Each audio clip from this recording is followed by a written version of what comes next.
ಕರ್ತನಲ್ಲಿ ಪ್ರೀತಿ ಅಂತ ಸಹೋದರ ಸಹೋದರಿಯರೇ, ನಿಮ್ಮೆಲ್ಲರಿಗೂ ತಂದೆಯ ದೇವನಾಮದಲ್ಲೂ ನಮ್ಮ ರಕ್ಷಕನ ಒಡೆಯನಾಗಿರೋಂಥ ಯೇಸು ಕ್ರಿಸ್ತ ನಾಮದಲ್ಲೂ ವಂದನೆಗಳು ಸಲ್ಲಿಸುತ್ತಾ, ದೇವರೊಂದು ಕರುಣೆ ಕೃಪೆ ಪ್ರೀತಿಗಳಿಂದ ನಾವೆಲ್ಲರೂ ಒಟ್ಟಾಗಿ ಸೇರಿ ಆತನ ವಾಕ್ಯಗಳನ್ನ ಧ್ಯಾನ ಮಾಡೋದಕ್ಕೆ ದೇವ್ರು ಕೊಟ್ಟಂತ ಕೃಪೆಗಾಗಿ ಸ್ತೋತ್ರ ಉಳ್ಳವರಾಗನ. ಈ ಮೀಟಿಂಗ್ ಎಂಡಲ್ಲಿ ಗದಗಲ್ಲಿ ಏನಾಯ್ತು ಅಂತಂದ್ಬಿಟ್ಟು ಲಾಸ್ಟಲ್ಲಿ ಹೇಳ್ತೀನಿ. ಇನ್ನು ಅನೇಕ ಜನ ಸಹೋದರಗಳು ಬರಲಿ, ಅಲ್ಲಿವರೆಗೂ ನಾವು ಏನು ಮಾಡೋಣ, ಇವತ್ತಿನ ವಾಲ್ಯೂಮ್ ಸ್ಟಡಿ ನಾವು ಏನು ಮಾಡೋಣ, ಕಂಟಿನ್ಯೂ ಮಾಡೋಣ.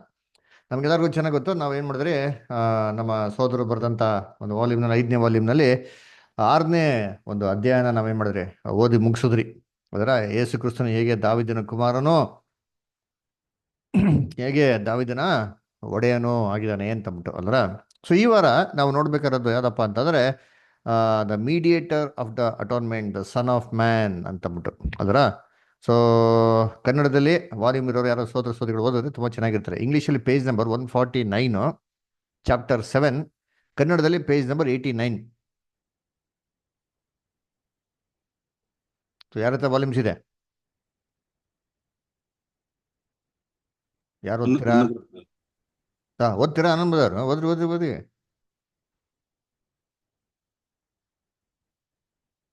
ಆನಂದ್ ಬದರ್ ಓದ್ತೀರಾ? Okay, good. ಅಧ್ಯಯನ 7. ಪಾಪ ವಿಮೋಚನೆಯ ಮಹಾಯಾಜಕ, ಮಧ್ಯಸ್ಥನು, ಮನುಷ್ಯಕುಮಾರನು. ಈ ಬಿರುದಿನ ಅರ್ಥ ಏನು? ಈ ಬಿರುದಿನ ಅರ್ಥ ಏನು ಅಲ್ಲ, ಇದರ ಅರ್ಥವೇನು? ಇದರ ಗೌರವಗಳು ನಿರ್ವಿವಾದಗಳು, ಅವುಗಳನ್ನು ಬೇರೆ ಯಾರು ಹಕ್ಕಿನಿಂದ ಪಡೆಯಲಾರರು.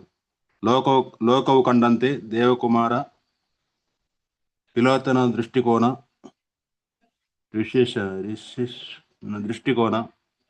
ನೆಪೋಲಿಯನ್ನ ದೃಷ್ಟಿಕೋನ, ಆತನಲ್ಲಿ ಯಾವ ಅಂದಚಂದಗಳು ಇರಲಿಲ್ಲ. ನಾವು ಅವನನ್ನು ನೋಡತಕ್ಕ ಯಾವ ಲಕ್ಷಣವೂ ಕಾಣಲಿಲ್ಲ. ಅವನ ಮುಖವು ವಿಕಾರವಾಗಿತ್ತು. 10,000 ಜನರಲ್ಲಿ ಧ್ವಜಪ್ರಾಯನು, ಹೌದು, ಸರ್ವಾಂಗದಲ್ಲಿಯೂ ಮನೋಹರನು, ಮುಂತಾದ ಹೇಳಿಕೆಗಳ ಮಹತ್ವ. Okay okay, thank you brother. So ನೋಡ್ಬೇಕಾದ್ರೆ ಈ ಒಂದು ಚಾಪ್ಟ್ರಲ್ಲಿ ಸೂಪರ್ ಆಗಿ ಯೇಸು ಕ್ರಿಸ್ತನ ಒಂದು ಮನುಷ್ಯನ ಒಂದು ನೇಚರ್ ಅದ್ರ ಬಗ್ಗೆ ಸೂಪರ್ ಆಗಿ ವಿವರಣೆ ಕೊಟ್ಟಿದ್ದಾರೆ. ಅದರ ಸೋದಿ ನೋಡ್ಬೇಕಾದ್ರೆ ಮನುಷ್ಯ ಕುಮಾರ ಅಂತ ಯೇಸುಕ್ಕೆ ಏನು ಕರೀತಾರೆ ಅಂತ ಮೊದಲನೇ ಪಾಯಿಂಟ್. ಯೇಸು ಕ್ರಿಸ್ತು ದೇವರ ಕುಮಾರ ತಾನೆ, ಅವ್ರನ್ನ ಯಾಕೆ ಮನುಷ್ಯ ಕುಮಾರ ಅಂತ ಕರಿಬೇಕು? ಅದರ ಅರ್ಥ ಏನು ಅಲ್ಲರ? ಸೊ ಯಾವ ಒಂದು ದೃಷ್ಟಿಕೋನದಲ್ಲಿ ಯೇಸು ಕ್ರಿಸ್ತು ಮನುಷ್ಯ ಕುಮಾರನಾಗಿದ್ದಾನೆ ಅದರ? ಆಮೇಲೆ ಏನ್ರಿ, ಈ ಮನುಷ್ಯ ಕುಮಾರನ್ನ ಜಗತ್ತೆಲ್ಲ ನೋಡಿದ್ರು ಅಂತ ಹೇಳ್ತಾರೆ. ಯಾವ ರೀತಿ ನೋಡಿದ್ರು, ಯಾವ ದೃಷ್ಟಿಕೋನದಲ್ಲಿ ನೋಡಿದ್ರು ಅಂತಂದ್ಬಿಟ್ಟು ಏನ್ರಿ ನೋಡೋಣ. ಅದರ ಆಮೇಲೆ ಪಿಲಾತ್ ಯೇಸು ಕ್ರಿಸ್ತನ ಯಾವ ರೀತಿ ನೋಡಿದ್ರು ಅಂದ್ರ, ಅವರು ನೋಡೋಂಥ ಒಂದು ಆ್ಯಂಗಲ್ ಯಾವ ಥರ ಇತ್ತು, ಯೇಸು ಕ್ರಿಸ್ತನ ಒಂದು ಬಿಹೇವಿಯರು, ಒಂದು ಕ್ಯಾರೆಕ್ಟರು, ಅವ್ರ ಪರ್ಸ್ನಾಲಿಟಿ ಪಿಲಾತನ್ಗೆ ಯಾವ ಥರ ತೋಚಿತು. ಆಮೇಲೆ ಇನ್ನೊಬ್ರು ನೋಡ್ಬೇಕಾದ್ರೆ ಏನೇ ರೋಸಸ್ ವ್ಯೂ ಅಂತಂದ್ಬಿಟ್ಟು ಹೇಳ್ತಾರೆ, ನೆಪೋಲಿಯನ್ಸ್ ವ್ಯೂ. ಅದರ ದೊಡ್ಡ ದೊಡ್ಡ ವ್ಯಕ್ತಿಗಳು ಇವರೆಲ್ಲ ಯೇಸು ಕ್ರಿಸ್ತನ ಮನುಷ್ಯತ್ವದ ಬಗ್ಗೆ ಅದರ ಅದ್ರ ಬಗ್ಗೆ ಏನು ಹೇಳ್ತಾರೆ ಅಂತಂದ್ಬಿಟ್ಟು ಅಲ್ಲರ. ಆಮೇಲೆ ಏನ್ರಿ, ಇನ್ನೊಂದು ಏಷ್ಯಾ 53 ಬರೋಂಥ ಒಂದು ಮಾತು ಬರ್ತಲ್ಲ, ಅವನಲ್ಲಿ ಯಾವ ಅಂದ ಚಂದವೂ ಇರಲಿಲ್ಲ, ಅವ್ರನ್ನ ನೋಡಿ ಆಸೆ ಪಡೋಂಥದ್ದು ಒಂದು ಒಂದು ಲಕ್ಷಣಗಳು, ಒಂದು ರೂಪಗಳು ಕೂಡ ಏನಾಗಿಲ್ಲ, ಇರಲಿಲ್ಲ ಅಂತ ಹೇಳ್ತಾರೆ. ಅವ್ರು ನೋಡಿ ಅವ್ರು ಇಚ್ಛಿಸಂಥದ್ದು, ಅವ್ರನ್ನ ಆಸೆ ಪಡೋಂಥದ್ದು, ಅಯ್ಯೋ ಅಂತಂದ್ಬಿಟ್ಟು ನೋಡೋಂಥ ಒಂದು ಗುಣಲಕ್ಷಣಗಳು ಯೇಸು ಕ್ರಿಸ್ತನಲ್ಲಿ ಕಾಣಲಿಲ್ಲ ಅಂತ ಹೇಳ್ತಾರೆ. ಏನಿದು, ಯಾವ ದೃಷ್ಟಿಕೋನದಲ್ಲಿ ಅಂತ ಏನು ಮಾಡ್ತಾರೆ ಹೇಳ್ತಾರೆ ಅಲ್ವ. ಆಮೇಲೆ ಅವ್ರ ಮುಖವು ಎಲ್ಲಾ ಮನುಷ್ಯಗಳ ಮುಖಗಳಿಗಿಂತ ವಿಕಾರವಾಗಿತ್ತು ಅಂತ ಏಷ್ಯಾ 52ನೇ ಹೇಳ್ತಾರೆ. ಅದು ಆ ವಾಕ್ಯದ ಅರ್ಥ ಏನು ಅಂತ. ಆಮೇಲೆ ಏನ್ರಿ, 10,000 ಜನದಲ್ಲಿ ಧ್ವಜಪ್ರಾಯನೋ ಅಲ್ವರ, ಸರ್ವಾಂಗದಲ್ಲಿ ಮನೋಹರನೋ, ಹೇಗೆ ಅಂತ ಅದು ಸೂಪರ್ ಆಗಿದೆ ರೀ ಈ ಚಾಪ್ಟರ್. ಅದರ is one of the my favourite chapters ಅಂತ ಹೇಳ್ಬೋದು. ಎಸ್ಪೆಷಲಿ ಬುಕ್ಕೆ ಸೂಪರ್ ಆಗಿದೆ. ಕ್ರಿಸ್ತನ್ ಬಗ್ಗೆ ಓದ್ಬೇಕಾದ್ರೆ, ದೇವ್ರ ಬಗ್ಗೆ ಓದ್ಬೇಕಾರಲ್ಲ, ಓಕೆನಾ? ಅದಕ್ಕೆ ಮೊದಲನೇ ಪ್ಯಾರಾಗ್ರಾಫ್ ಯಾರು ಓದ್ತೀರಾ? ಓದ್ಲಾ ಬ್ರದರ್? ಓದಿದ್ದೀವಿ ಅಷ್ಟೇ. ನಮ್ಮ ಕರ್ತನಾದ ಯೇಸುವಿಗೆ ಅನ್ವಯಿಸಲಾಗಿರುವ ಅನೇಕ ಶಿರೋನಾಮೆಗಳಲ್ಲಿ ಆಗಿಂದಾಗ್ಗೆ ಆತನೇ ತನಗಾಗಿ ಹೆಚ್ಚಾಗಿ ಉಪಯೋಗಿಸಲ್ಪಡುತ್ತಿದ್ದ ಶಿರೋನಾಮೆ ಎಂದರೆ ಮನುಷ್ಯ ಕುಮಾರನು ಎಂಬುದು. ಕೆಲವರು ನಮ್ಮ ಕರ್ತನು ತಾನು ಯೋಸೇಫನ ಮಗನು ಎಂದು ತಿಳಿಸುವ ಸಲುವಾಗಿ ಇದನ್ನು ಉಪಯೋಗಿಸುತ್ತಿದ್ದನು ಎಂಬ ಆಲೋಚನೆಗೆ ವಾಲುತ್ತಾರೆ. ಆದರೆ ಇದು ಸಂಪೂರ್ಣವಾಗಿ ತಪ್ಪು. ಆತನು ಎಂದಿಗೂ ಯೋಸೇಫನನ್ನು ತನ್ನ ತಂದೆ ಎಂಬುದಾಗಿ ಅಂಗೀಕರಿಸಲಿಲ್ಲ. ಇದಕ್ಕೆ ವ್ಯತಿರಿಕ್ತವಾಗಿ ಆತನು ತನಗಾಗಿ ಆಗಿಂದಾಗ್ಗೆ ಉಪಯೋಗಿಸುತ್ತಿದ್ದ ಈ ಶಿರೋನಾಮೆಯು ಕೇವಲ ಆತನ ಈ ಭೂಲೋಕದ ಜೀವಿತವನ್ನು ಗೌರವಿಸುವುದು ಮಾತ್ರವಲ್ಲ, ಅದು ಆತನ ಪ್ರಸ್ತುತ ಸ್ಥಿತಿಯನ್ನು ಮತ್ತು ಮಹಿಮೆಯನ್ನು ಗೌರವಿಸುವುದಾಗಿತ್ತು. ಇದರಿಂದ ಕೆಲವರು ಇತರ ಅತಿರೇಕಕ್ಕೆ ಜಿಗಿದು, ಇದು ನಮ್ಮ ಕರ್ತನು ಈಗ ಪರಲೋಕದಲ್ಲಿಯೂ ಮಾನವನಾಗಿಯೇ ಇದ್ದಾನೆ, ತನ್ನ ಮಾನವ ಸ್ವಭಾವವನ್ನು ಕಾಪಾಡಿಕೊಂಡಿದ್ದಾನೆ ಎಂಬುದನ್ನು ಸೂಚಿಸುತ್ತದೆ ಎಂದು ಹೇಳುವವರಾಗಿದ್ದಾರೆ. ನಾವು ಈಗ ನಿಮಗೆ ತೋರಿಸಲು ಪ್ರಯಾಸ ಪಡುವಂತೆ ಇದು ಯಾವುದೇ ಪ್ರಾಮಾಣೀಕರಣವಿಲ್ಲದ್ದು ಮತ್ತು ಮನುಷ್ಯಕುಮಾರನು ಎಂಬ ಆತನ ಶಿರೋನಾಮೆಯ ತಪ್ಪು ಗ್ರಹಿಕೆಯಾಗಿದೆ. ಆದರೆ ಅದೇ ಸಮಯದಲ್ಲಿ ಅಂಥ ಆಲೋಚನೆಯು ದೇವರ ವಾಕ್ಯದ ಸಮಗ್ರ ಬೋಧನೆಗಳ ಅರ್ಥಕ್ಕೆ ವಿರುದ್ಧವಾಗಿದೆ ಎಂಬುದನ್ನು ನಾವು ಗಮನಿಸಬೇಕಾಗುತ್ತದೆ. ನಮ್ಮ ಕರ್ತನು ಮಾನವನಂತೆ ದೀನತೆಯಿಂದ ತನ್ನನ್ನು ತಗ್ಗಿಸಿಕೊಂಡದ್ದು ಶಾಶ್ವತವಾದುದಲ್ಲ. ಅದು ಕೇವಲ ಮಾನವರ ವಿಮೋಚನೆಯ ಅವರ ದಂಡವನ್ನು ತೆರುವ ಮತ್ತು ಆ ಮೂಲಕ ಸಂಭವನೀಯವಾಗಿ ತನ್ನ ಪರಲೋಕದ ತಂದೆಗೆ ತನ್ನ ನಿಷ್ಠೆಯನ್ನು ರುಜುವಾತುಪಡಿಸುವ ಉದ್ದೇಶವಾಗಿತ್ತು ಎಂಬುದಕ್ಕೆ ದೇವರ ವಾಕ್ಯದ ಹೇಳಿಕೆಗಳು ಬಲು ಸ್ಪಷ್ಟವಾಗಿವೆ. ಇದರ ಸಲುವಾಗಿ ಆತನು ಕೂಡಲೇ ಲೋಕ ಉಂಟಾಗುವುದಕ್ಕೆ ಮುಂಚೆ ತನ್ನ ತಂದೆಯೊಂದಿಗೆ ಇದ್ದ ಮಹಿಮಾ ಸ್ಥಿತಿಗೆ, ಆದರೆ ಎಲ್ಲಾ ದೇವದೂತರಿಗಿಂತಲೂ ಸಂಸ್ಥಾನಗಳಿಗಿಂತಲೂ ಎಲ್ಲ ಅಧಿಕಾರಗಳಿಗಿಂತಲೂ ಬಲು ಭವ್ಯವಾದ ಮಹಿಮೆಗೆ, ಅನುಗ್ರಹದ ಸ್ಥಾನಕ್ಕೆ, ಉನ್ನತೋನ್ನತ ಸಾರ್ವಭೌಮನಾದ ಪರಲೋಕದ ತನ್ನ ತಂದೆಯ ಬಲಪಾರ್ಶ್ವಕ್ಕೆ ಏರಿಸಲ್ಪಟ್ಟನು. Thank you brother.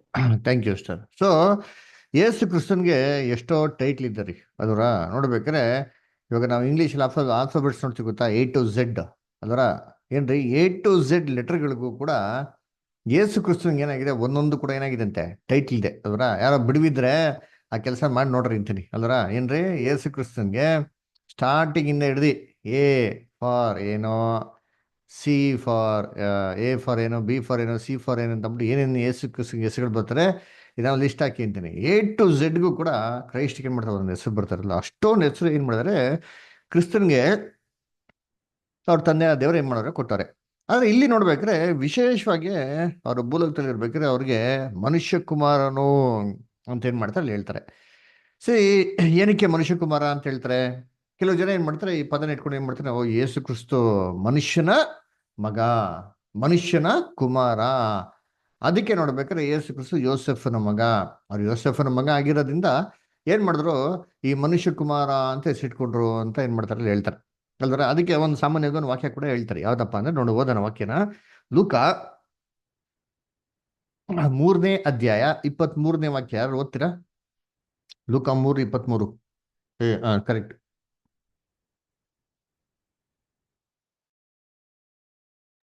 ಯೇಸು ಉಪದೇಶ ಮಾಡುವುದಕ್ಕೆ ಪ್ರಾರಂಭಿಸಿದಾಗ ಹೆಚ್ಚು ಕಡಿಮೆ 30 ವರ್ಷದವನಾಗಿದ್ದನು.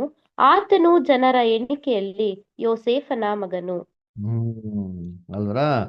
ಸೊ ಜನರ ಎಣಿಕೆಯಲ್ಲಿ ಯೋಸೆಫನ ಮಗ ಅಂತ, ಅಲ್ಲಿ ಜನರ ಎಣಿಕೆ ಅಂತ ಬಟ್ ಇಂಗ್ಲಿಷ್ನ ಬರಲಿಲ್ಲ ನೋಡಿರ್ತೀನಿ. Jesus himself began to be about 30 years of age, being as was supposed the son of Joseph which was the son of Eli, son of Joseph ಅಂತ ಬರ್ತಾರೆ ಅದರ. ಸೊ ಯೋಸೆಫಿನ ಮಗನು ಯೇಸು ಕ್ರಿಸ್ತು ಬೋಧನೆ ಮಾಡ್ಬೇಕಾದ್ರೆ ಕೂಡ ಅಲ್ಲಿ ಅಂತ ಹೇಳ್ತಾರೆ, ಅಯ್ಯೋ ಯೋಸೆಫಿನ ಮಗನಲ್ವಾ, ಇಷ್ಟು ಚೆನ್ನಾಗಿ ಬೋಧನೆ ಮಾಡ್ತಾರಲ್ವಾ ಅಂತ ಕೇಳಿದ್ ನಾವೇನ್ ಮಾಡ್ತೀರಿ, ನೋಡಿದ್ದೀರಿ ಅಲ್ವರ. ಅಂದ್ರೆ ಅದಕ್ಕೆ ಇಲ್ಲಿ ಯೇಸು ಕ್ರಿಸ್ತನಿಗೆ ಯೋಸೆಫಿನ ಮಗನು ಅಲ್ವರ. ಅವನು ಇಲ್ಲಿ ನೋಡ್ರಿ ಅಂತೀನಿ ಇನ್ನೊಂದು ಎಲ್ಲಪ್ಪ ಅಂತಂದ್ರೆ, ಲೂಕ್, ಒಂದು ನಿಮಿಷ, ಲೂಕ್ ಆಯ್ತಲ್ವಾ, ನಿಮಿಷ.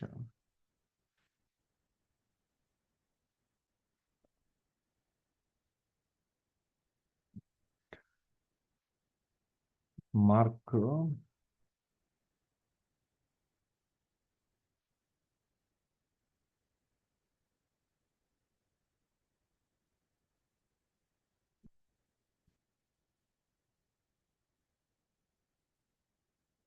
ಮ್ಯಾಥ್ಯೂ ಫಸ್ಟ್ ಚಾಪ್ಟರ್ ವರ್ಸ್ 15-16 ಓದಿ ಯಾರಾದ್ರೂ.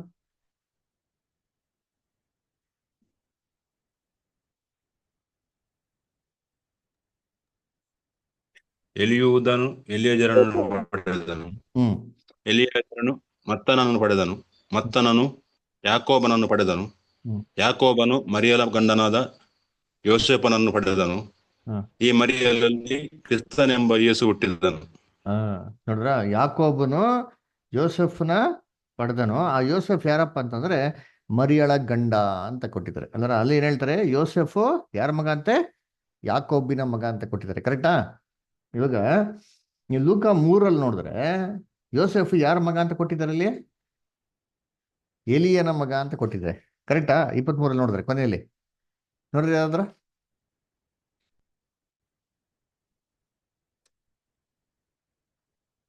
ಹೋದ್ರಿ ಯಾರಾದ್ರ? ಲೂಕ್ 3:23. ಆತನು ಜನರ ಎಣಿಕೆಯಲ್ಲಿ ಯೋಸೇಫನ ಮಗನು, ಯೋಸೇಫನು ಹೇಲಿಯನ ಮಗನು. ಏಲಿಯ ಮಗನು ಅಂತ ಕೊಟ್ಟಿದೆ. ಆಕ್ಚುಲಿ ಹೆಂಗೆ ತಂದೆಗಳ ಹೆಸರು ಬೇರೆ ಆಗೋದು ಸಾಧ್ಯ? ಯೋಸೆಫ್ಗೆ ಒಬ್ಬರೇ ತಂದಿರ್ಬೇಕು, ಇಲ್ಲಿ ಏಲಿನ ಅಥವಾ ಯಾಕೋಬ್ಬ ಅಂತ ನೋಡಿದ್ರೆ ಯಾಕೋಬು ಏನ್ರಿ ಅವರು ತಂದೆ. ಮತ್ತೆ ಇಲ್ಲಿ ಎಲಿ ಅಂತ ಏನಕ್ಕೆ ಕೊಟ್ಟಿದ್ದಾರೆ ಅಂತಂದ್ರೆ, ಈ ಎಲಿ ಯಾರಪ್ಪ ಅಂದ್ರೆ ಮರಿಯಾಳ ತಂದೆ. ಅದರ ಆ ಕಾಲದಲ್ಲಿ ಏನ್ ಮಾಡೋರು ಅಂದ್ರೆ, ಈ ಹೆಂಡತಿ ಕಡೆ ತಂದೆನೂ ಕೂಡ ಏನ್ ಮಾಡಿದ್ರು, ತಂದೆ ಅಂತಾನೆ ಏನ್ ಮಾಡೋರು ಭಾವಿಸೋರು ಅಲ್ವರ. ಏನ್ರಿ ನಮ್ಮ ಒಂದು ಏನ್ರಿ ಸ್ಟೇಟಲ್ಲಿ ಇಲ್ಲ, ನೀವು ಉತ್ತರ ಕನ್ನಡ ಉತ್ತರ ದೇಶಕ್ಕೆ ಹೋಗ್ಬಿಟ್ರೆ, ಐ ಮೀನ್ ನಾರ್ತ್ ಇಂಡಿಯಾಗೆಲ್ಲ ಹೋಗ್ಬಿಟ್ಟು ಅಂತಂದ್ರೆ ಅಲ್ಲೇನ್ ಮಾಡ್ತಾರೆ ಅಂದ್ರೆ, ಸ್ವಂತ ತಂದೆ ತಾಯಿಗಳು ಮಾತ್ರ ಅಲ್ಲ, ಇವನ್ ಸ್ವಂತ ಅತ್ತೆ ಮಾವನು ಕೂಡ ನೋಡ್ಬೇಕಾರೆ ಏನ್ರಿ ತಂದೆ ತಾಯಿ ಅಂತಾನೆ ಏನ್ ಮಾಡ್ತಾರೆ ಅಲ್ಲಿ ಕರೀದುಂಟು. ಸೊ ಆ ರೀತಿ ನೋಡ್ಬೇಕಾರೆ ಇಲ್ಲಿ ಯೇಸು ಕ್ರಿಸ್ತನ ತಂದೆ ಏನಂತೆ ಯೋಸೆಫ್ ಅಂತ ಕರೀತಾರೆ ಅಲ್ವರ. ಅದಕ್ಕೆ ಯೋಸೆಫ್ ಯೇಸು ಕ್ರಿಸ್ತನ ತಂದೆನ ಅಂತ ಅಂದ್ಬಿಟ್ಟು ಯೇಸು ಕ್ರಿಸ್ತು ಅಕ್ನಾಲೇಜ್ ಮಾಡಿದ್ದು, ಯೇಸು ಕ್ರಿಸ್ತು ಕರೆದಿರೋದು ರೆಕಾರ್ಡ್ ಎಲ್ಲೂ ಬೈಬಲ್ ಏನಾಗಿಲ್ಲ, ಇಲ್ಲ ಅಲ್ವರ. ಸೊ ಅದಕ್ಕೆ ನೋಡ್ಬೇಕಾದ್ರೆ ನಾವು ಕಳೆದ ಸತಿ ನಾವು ಏನ್ ಮಾಡಿದ್ರಿ ಅದ್ರ ಬಗ್ಗೆ ಡೀಟೇಲ್ ಆಗಿ ಓದಿದ್ರಿ. ಯೇಸು ಕ್ರಿಸ್ತು ಹೆಂಗೆ ಯೋಸೆಫರ್ ಮಗನಲ್ಲ, ತಂದೆ ದೇವರ ಒಂದು ಜೀವಾಂಶನ ಏನ್ ಮಾಡಿದ್ರು, ಅದನ್ನ ಮರಿಯಲ್ ಗರ್ಭದಲ್ಲಿ ಇಟ್ಟು ಒಂದು ಕನ್ಯೆ ಮುಖಾಂತರ ಮಾಡೋ ಜನ್ಮ ಕೊಡಿಸೋದು ಕೂಡ ನಾವೇನ್ ಮಾಡಿದ್ರಿ ಬಹು ಸ್ಪಷ್ಟವಾಗಿ ಅಲ್ಲಿ ನೋಡಿದ್ರಿ ಅದರ. ಸೊ ಅದಕ್ಕೆ ನೋಡ್ಬೇಕಾದ್ರೆ ಯೋಸೆಫ್ ಅವ್ರ ತಂದೆ ಆಗೋದಕ್ಕೆ ಸಾಧ್ಯನೇ ಇಲ್ಲ. ಸರಿ, ಮತ್ತೆ ಇನ್ಯಾಕಪ್ಪ ಯೇಸು ಕ್ರಿಸ್ತನ ಮನುಷ್ಯ ಕುಮಾರ ಅಂತ ಕರೆಯೋದು? ಅದಕ್ಕೆ ಈ ಪ್ರಶ್ನೆಗೆ ಹಿಂಗ್ ಕೆಲವು ಜನ ಏನು ಉತ್ತರ ಕೊಡ್ತಾರೆ ಅಂತಂದ್ರೆ, ಇಲ್ಲೆಲ್ಲ ಯೇಸು ಕ್ರಿಸ್ತು ಭೂಲೋಕಕ್ಕೆ ಬಂದ್ರು ಗೊತ್ತಾ, ಅವ್ರ ಮನುಷ್ಯನಾಗಿ ಬಂದ್ರು, ಅದಕ್ಕೆ ಮನುಷ್ಯ ಕುಮಾರ. ಅದು ಮಾತ್ರ ಅಲ್ಲ, ಅವರು ತನ್ನ ಪ್ರಾಣನ ಏನ್ರಿ ಧಾರೆ ಎರೆದಿದ್ಮೇಲೆ, ಈ ಲೋಕದ ಪ್ರಯಾಣ ಎಲ್ಲ ಮುಗಿಸಿದ್ಮೇಲೆ ದೇವರವ್ರಿಗೆ ಪುನರುತ್ಥಾನ ಕೊಟ್ರಲ್ಲ, ಆ ಪುನರುತ್ಥಾನದಲ್ಲಿ ಯೇಸು ಕ್ರಿಸ್ತು ಇವಾಗ ಪರಲೋಕದಲ್ಲಿ ದೇವ್ರ ಜೊತೆಗೆ ಏನಾಗಿದ್ದಾರೆ ಇದ್ದಾರೆ. ಹೇಗಿದ್ದಾರಪ್ಪ ಅಂತ ನೋಡಿದ್ರೆ, ಇದೇ ಮಾಂಸಿಕ ಶರೀರದಲ್ಲಿ ಏನಾಗಿದ್ದಾರೆ ಇದ್ದಾರೆ. ಅದಕ್ಕೆ ತೋಮಾಗ ಹೇಳಿದ್ದು, ಮುಟ್ ನೋಡು ನನ್ನ ಹುಣ್ಣು, ನಾನೇ ಇದು, ಬೇರೆ ಯಾರು ಅಲ್ಲ ಅಂತ. ಯೇಸು ಕ್ರಿಸ್ತು ಪರಲೋಕದಲ್ಲಿ ಇವತ್ತು ಕೂಡ ಅದೇ ಒಂದು ಮಾಂಸಿಕ ಶರೀರದಲ್ಲೇ ಅದೇ ಹುಣ್ಣುಗಳೆಲ್ಲ ಇಟ್ಕೊಂಡು, ಅದೇ ಗಾಯಗಳೆಲ್ಲ ಇಟ್ಕೊಂಡು ಹಂಗೇ ಪರಲೋಕದಲ್ಲಿ ಏನಾಗೋರೆ ಹಂಗಿದ್ದಾರೆ ಅಂತ ಅಂದ್ಬಿಟ್ಟು ಕೆಲವು ಜನ ಏನ್ ಮಾಡ್ತಾರೆ, ಈ ಪ್ರಶ್ನೆಗೆ ಉತ್ತರ ಏನ್ ಮಾಡ್ತಾರೆ, ಈ ತರ ಕೊಡ್ತಾರೆ ಅದರ. ಸೊ ಇವು ಯಾವುದು ಸರಿಯಲ್ಲ ಅಂತ ಏನ್ ಮಾಡ್ತಾರೆ, ಇಷ್ಟೊಂದು ಸ್ವಲ್ಪ ಹೊತ್ತಲ್ಲಿ ನಾವು ಬರ್ದ ನಮ್ಗೆ ಏನ್ ಮಾಡ್ತಾರೆ ಪ್ರೂವ್ ನೋಡಿಸ್ತಾರೆ ಅದರ ಈ ಸ್ಟಡಿಯಲ್ಲಿ. ಆದ್ರೆ ಯೇಸು ಕ್ರಿಸ್ತು ಭೂಲೋಕಕ್ಕೆ ಬಂದಿದ್ದು ಏನಕ್ಕೆ ನಮ್ಗೆಲ್ಲ ಚೆನ್ನಾಗಿ ಗೊತ್ತಿರಂಗೆ, ಮನುಷ್ಯಗಳಿಗೆ ಪಾಪಗಳಿಗೆ ಏನ್ ಕೊಡೋದಕ್ಕೆ, ಒಂದು ಬೆಲೆ ಕೊಡೋದಕ್ಕೆ. ಅವ್ರು ಸತ್ತಿ ಪುನರುತ್ಥಾನ ಆಗಿದ್ದು ಏನಕ್ಕೆ ಅಂದ್ರೆ, ಎಲ್ಲಾ ಮನುಷ್ಯರಿಗೆ ಮಾಡ್ಬೇಕು ರಕ್ಷಣೆ ಕೊಡೋದಕ್ಕೆ. ಇವಾಗ ಯೇಸು ಕ್ರಿಸ್ತು ಎಂತ ಶರೀರದಲ್ಲಿ ಇದ್ದಾರಪ್ಪ ಅಂತಂದ್ರೆ, ಎಲ್ಲಾರ್ಕಿಂತ ಉನ್ನತವಾಗಿರಂತ ಮಹಿಮೆ ಶರೀರದಲ್ಲಿ ಏನಾಗಿದ್ದಾರೆ ಅಲ್ಲಿ ಇದ್ದಾರೆ ಅದರ. ಎಂತ ಒಂದು ಮಹಿಮೆ ಅಂತಂದ್ರೆ, ದೇವದೂತರುಗಳಿಗಿಂತಲೂ ಕಿರುಬೆಂಬ ಸೆರಾಫ್ಗಳಿಗಿಂತಲೂ ಎಲ್ಲಾ ಲೋಕದಂತ ಅಧಿಕಾರ ದೊರೆತನಗಳಿಗಿಂತಲೂ ಉನ್ನತವಾಗಿರಂತ ಒಂದು ಪದವಿ ದೇವ್ರು ಇವಾಗ ಏನ್ ಮಾಡಿದ್ರೆ ನಮ್ಮ ರಕ್ಷಕ ಅಂತ ಕ್ರಿಸ್ತನ್ಗೆ ಮಾಡಿದ್ರೆ ಕೊಟ್ಟೆ. ಅದಕ್ಕೆ ಮತ್ತೆ 28 ಹೇಳ್ತಾರಲ್ಲ, ಏನ್ರಿ ಸರ್ವ ಅಧಿಕಾರವು ಏನ್ರಿ ಆಕಾಶದಲ್ಲೂ ಭೂಲೋಕದಲ್ಲಿ ನಂಗೆ ಏನ್ ಮಾಡಿದಾರೆ, ಸರ್ವ ಅಧಿಕಾರನು ದೇವ್ರಿಗೆ ಕೊಡಲ್ಪಟ್ಟಿದೆ ಅಂತ ಹೇಳ್ತಾರೆ. ಇನ್ನೊಂದು ವಾಕ್ಯ ಕೂಡ ನೋಡಿರ್ತೀನಿ, ಹಿಬ್ರಿಯರು ಬರೆದ ಪತ್ರಿಕೆ 1ನೇ ಅಧ್ಯಾಯ, book of Hebrews first chapter verse 1-2 ಹೋದ್ರಿ. ಹೀಬ್ರೂಸ್ ಫಸ್ಟ್ ಚಾಪ್ಟರ್ 3 and 4, 1ನೇ ಅಧ್ಯಾಯ 3 ಮತ್ತು 4. ಈತನು ದೇವರ ಪ್ರಭಾವದ ಪ್ರಕಾಶವು, ಆತನ ತತ್ವದ ಮೂರ್ತಿಯು, ತನ್ನ ಶಕ್ತಿಯ ವಾಕ್ಯದಿಂದ ಸಮಸ್ತಕ್ಕೆ ಆಧಾರವೂ ಆಗಿದ್ದು, ಪಾಪ ವಿಶುದ್ಧಿ ಮಾಡಿದ ಮೇಲೆ ಉನ್ನತ ಲೋಕದೊಳಗೆ ಮಹತ್ವವುಳ್ಳ ದೇವರ ಬಲಗಡೆಯಲ್ಲಿ ಆಸನರೂಢನಾದನು. ನೋಡ್ರ, ಪಾಪ ಅವರು ಸಿದ್ಧಿ ಮಾಡಿದ ಮೇಲೆ ಏನ್ರಿ ಅವರು ಆಸನ ರೂಢನಾಗಿದ್ದಾರೆ. ಅದರ ಎಲ್ಲದಕ್ಕಿಂತ ಉನ್ನತವಾಗಿ ಏನ್ ಮಾಡಿದಾರಂತೆ. ಅದರ ಅದಕ್ಕೆ ನೋಡ್ಬೇಕಾರೆ ಅವ್ರ ಎಲ್ಲಾ ದೂತಗಳಿಗಿಂತ ಜನರಾಗಿ ನೋಡ್ಬೇಕಾದ್ರೆ ಒಳ್ಳೆ ಒಂದು ಹೆಸರು ಏನ್ ಮಾಡಿದಾರಂತೆ ಅವರು ಪಡ್ಕೊಂಡದ್ದು. ಏನ್ ಮಾಡ್ತಾರೆ ನಾವು ಅಲ್ಲಿ ರೆಫರೆನ್ಸ್ ಇದೆ ಅಂತ ಹೇಳ್ತಾರೆ. ಓಕೆ, ಇವಾಗ ಏನ್ ಮಾಡೋಣ, ವಾಲ್ಯೂಮ್ನ ನಾನು ಕಂಟಿನ್ಯೂ ಮಾಡೋಣ. ವಾಲ್ಯೂಮ್ ನೆಕ್ಸ್ಟ್ ಯಾರು ಓದ್ತೀರಾ?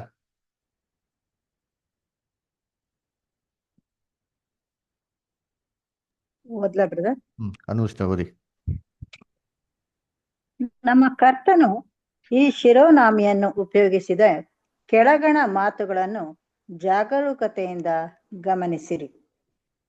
ಸುವಾರ್ತ ಯುಗದ ಸುಗ್ಗಿಯ ಕಾಲದಲ್ಲಿ ಮನುಷ್ಯ ಕುಮಾರನು ತನ್ನ ದೂತರನ್ನು ಕಳುಹಿಸುವನು. ಮತ್ತಾಯ 13:41. ಹೇಗೆ ಓದಿ ಓದಿ ಓದಿ ಸಾರಿ ಓದಿ. ಹೇಗೆ ಮಿಂಚು ಮೂಡಣದಲ್ಲಿ ಹುಟ್ಟಿ ಪಡುವಣದವರೆಗೂ ಕಾಣುತ್ತದೋ ಹಾಗೆಯೇ ಮನುಷ್ಯ ಕುಮಾರನ ಪ್ರತ್ಯಕ್ಷತೆಯು ಇರುವುದು. ಮತ್ತಾಯ 24:27. ನೋಹನ ದಿವಸಗಳು ಹೇಗಿದ್ದವೋ ಹಾಗೆಯೇ ಮನುಷ್ಯ ಕುಮಾರನ ಪ್ರತ್ಯಕ್ಷತೆಯು ಇರುವುದು. ಮತ್ತಾಯ 24:37. ಮನುಷ್ಯ ಕುಮಾರನು ತನ್ನ ಮಹಿಮೆಯಿಂದ ಎಲ್ಲಾ ದೇವದೂತರೊಂದಿಗೆ ಕೂಡಿ ಬರುವಾಗ ತನ್ನ ಮಹಿಮೆಯ ಸಿಂಹಾಸನದಲ್ಲಿ ಕೂತುಕೊಳ್ಳುವನು. ಮತ್ತಾಯ 25:31. ಈ ಪಾಪಿಷ್ಟ ಸಂತತಿಯಲ್ಲಿ ಯಾವನು ನನಗೂ ನನ್ನ ಮಾತುಗಳಿಗೂ ನಾಚಿಕೊಳ್ಳುತ್ತಾನೋ ಅವನಿಗೆ ಮನುಷ್ಯ ಕುಮಾರನು ತಾನು ತನ್ನ ತಂದೆಯ ಪ್ರಭಾವದೊಡನೆ ಪರಿಶುದ್ಧ ದೇವದೂತರ ಸಮೇತವಾಗಿ ಬರುವಾಗ ನಾಚಿಕೊಳ್ಳುವನು. ಮಾರ್ಕ 8:38. ಹಾಗಾದರೆ ಮನುಷ್ಯ ಕುಮಾರನು ತಾನು ಮೊದಲು ಇದ್ದಲ್ಲಿಗೆ ಏರಿ ಹೋಗುವುದನ್ನು ನೀವು ನೋಡಿದರೆ ಏನನ್ನುವಿರಿ? ಯೋಹಾನ 6:62. ಪರಲೋಕದಿಂದ ಇಳಿದು ಬಂದವನು ಅಂದರೆ ಮನುಷ್ಯ ಕುಮಾರನೇ ಹೊರತು ಮತ್ತಾರು ಪರಲೋಕಕ್ಕೆ ಏರಿ ಹೋದವರಲ್ಲ. ಯೋಹಾನ 3:13.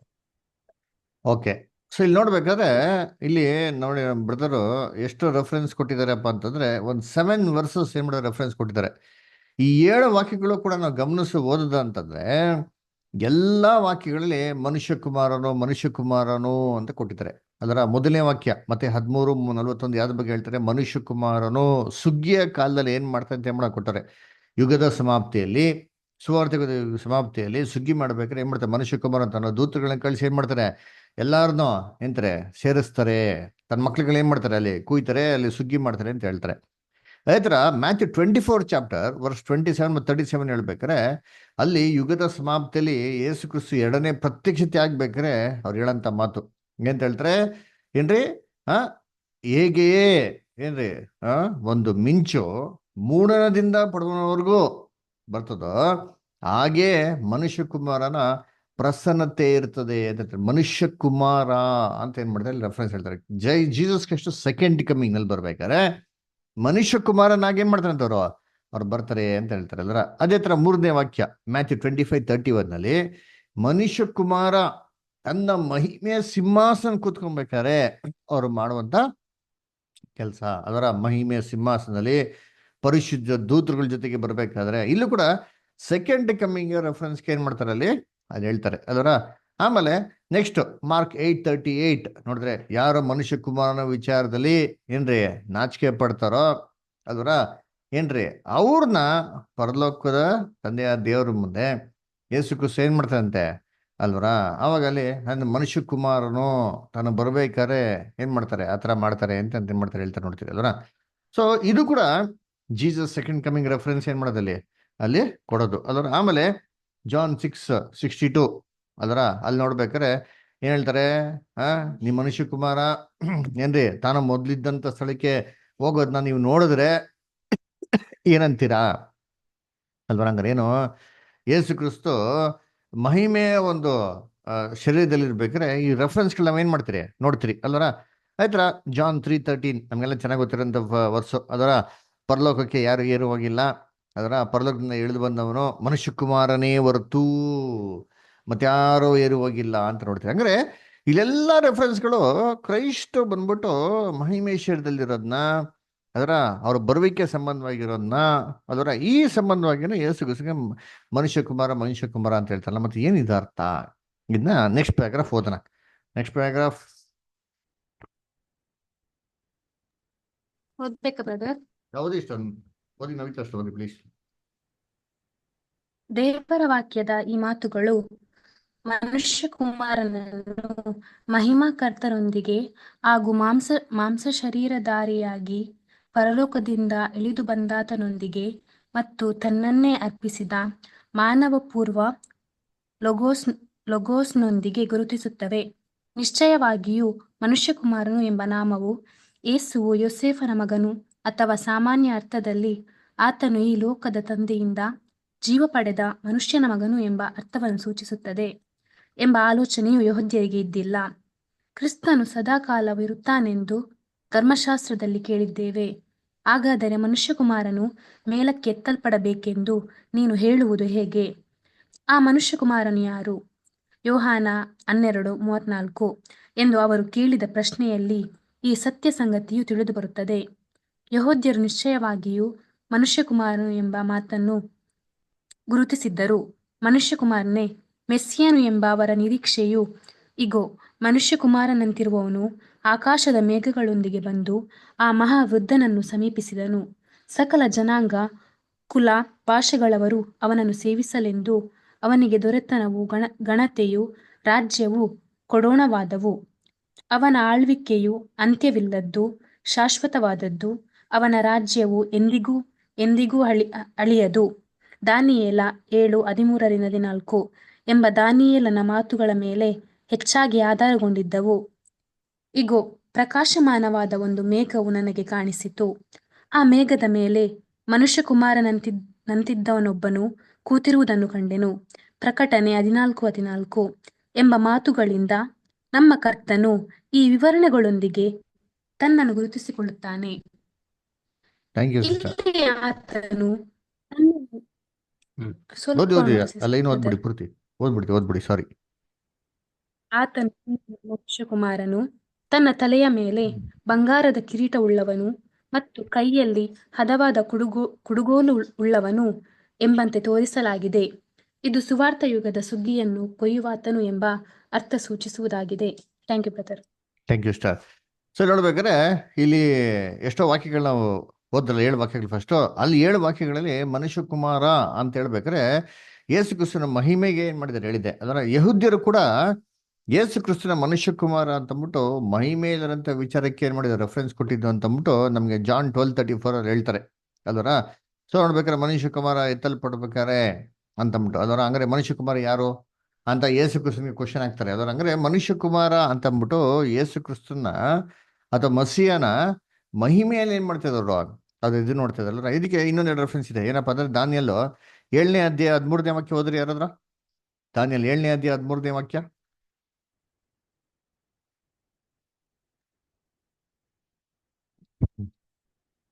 ನಾನು ಕಂಡ ರಾತ್ರಿಯ ಕನಸಿನಲ್ಲಿ ಇಗೋ, ಮನುಷ್ಯ ಕುಮಾರನಂತಿರುವ ಆಕಾಶದ ಮೇಘದೊಳಗೆ ಬಂದು ಆ ಮಹಾವೃದ್ಧನನ್ನು ಸಮೀಪಿಸಿದನು. Very good. ಸರಿ ನೋಡ್ಬೇಕಾರೆ ಏನ್ರಿ ಮಹಾವೃದ್ಧನನ್ನು ಒಬ್ರು ಸಮೀಪಿಸ್ತಾರೆ. ಯಾವ್ದಂದ್ರೆ ಮನುಷ್ಯ ಕುಮಾರಂತರ ಇರೋರು ಒಬ್ರು ಅಂತ ಮಹಿಮೆಯಲ್ಲಿ. ಅದರ ಕ್ರಿಸ್ತನು ತನ್ನ ಮಹಿಮೆಯಲ್ಲಿ ತಂದೆ ದೇವರ ಹತ್ರಕ್ಕೆ ಅಪ್ರೋಚ್ ಮಾಡ್ಬೇಕಾದ್ರೆ ದೇವರು ತನ್ನ ರಾಜ್ಯವನ್ನು ಕ್ರಿಸ್ತನ್ಗೆ ಕೊಡೋದ್ ಬಗ್ಗೆ ಪಿಕ್ಚರ್ ಏನಾಗಿದೆ, ಬ್ಯೂಟಿಫುಲ್ ಆಗಿದೆ. ಇಲ್ಲೂ ಕೂಡ ಯೇಸು ಕ್ರಿಸ್ತನ್ಗೆ ಮನುಷ್ಯ ಕುಮಾರ ಅಂತ ರೆಫರೆನ್ಸ್ ಏನ್ ಮಾಡಕ್ ಕೊಟ್ಟಿರೋದು ನಾವು ಏನ್ ಮಾಡ್ತೀವಿ ನೋಡ್ತೀರಿ. ಇನ್ನೊಂದು ವಾಕ್ಯ ಓದೋಣ. ರೆವಲ್ಯೂಷನ್ 14:14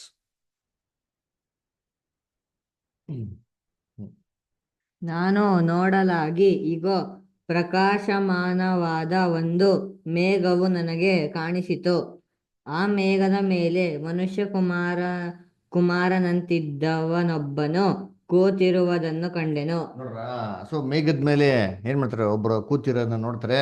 ಅವ್ರು ಹೆಂಗಪ್ಪ ಇದು ಅಂದ್ರೆ ಮನುಷ್ಯ ಕುಮಾರನ್ಗೆ ಏನಂತಾರೆ ಒಪ್ಪಾಗಿದ್ರು ಅಂತ ನೋಡ್ತೀರಿ. ಅದರ ಅವ್ರ ಕೈನಲ್ಲಿ ಏನ್ರಿ ಹದವಾದ ಕುಡುಗೋಳಿತ್ತು, ಅದರ ತಲೆ ಮೇಲೆ ಚಿನ್ನದ ಮುಕುಟ ಇತ್ತು ಅಂತ ನಾವೇನ್ ಮಾಡ್ತೀವಿ ನೋಡ್ತೀರಿ. ಇಲ್ಲೂ ಕೂಡ ಇದೇನ್ ಪಿಕ್ಚರ್ ಅಂದ್ರೆ ಕ್ರೈಸ್ಟ್ ಸೆಕೆಂಡ್ ಕಮಿಂಗ್ ಅಲ್ಲಿ ಬರ್ಬೇಕಾದ್ರೆ ಅವ್ರು ಯಾವ್ದ್ರ ಮೇಲೆ ಬರ್ತಾರೆ? ಮೇಘದ ಮೇಲೆ. ಎಂತ ಮೇಘ? ಇಲ್ಲಿ ಪ್ರಕಟಣೆ ಬರ್ಬೇಕು. ಎಂತ ಮೇಘ ಬಂತು?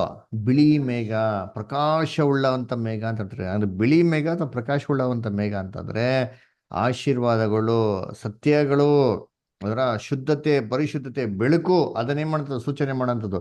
ಹಾಗಾದ್ರೆ ಯೇಸು ಕ್ರಿಸ್ತ ಎರಡನೇ ಬರೀಕೆಯಲ್ಲಿ ಬರ್ಬೇಕಾರೆ ಆ ಮಹಿಮೇಲೆ ಬರ್ಬೇಕಾರೆ ಆ ಮನುಷ್ಯ ಕುಮಾರನ ಸ್ಥಾನನ ವಹಿಸ್ಕೊಂಡು ಜನಗಳಿಗೆ ಏನ್ ಕೊಡ್ತಾರಂತೆ ಅವರು ಆಶೀರ್ವಾದಗಳೇನ್ ಮಾಡ್ತಂತೆ ಕೊಡ್ತಾರಂತೆ.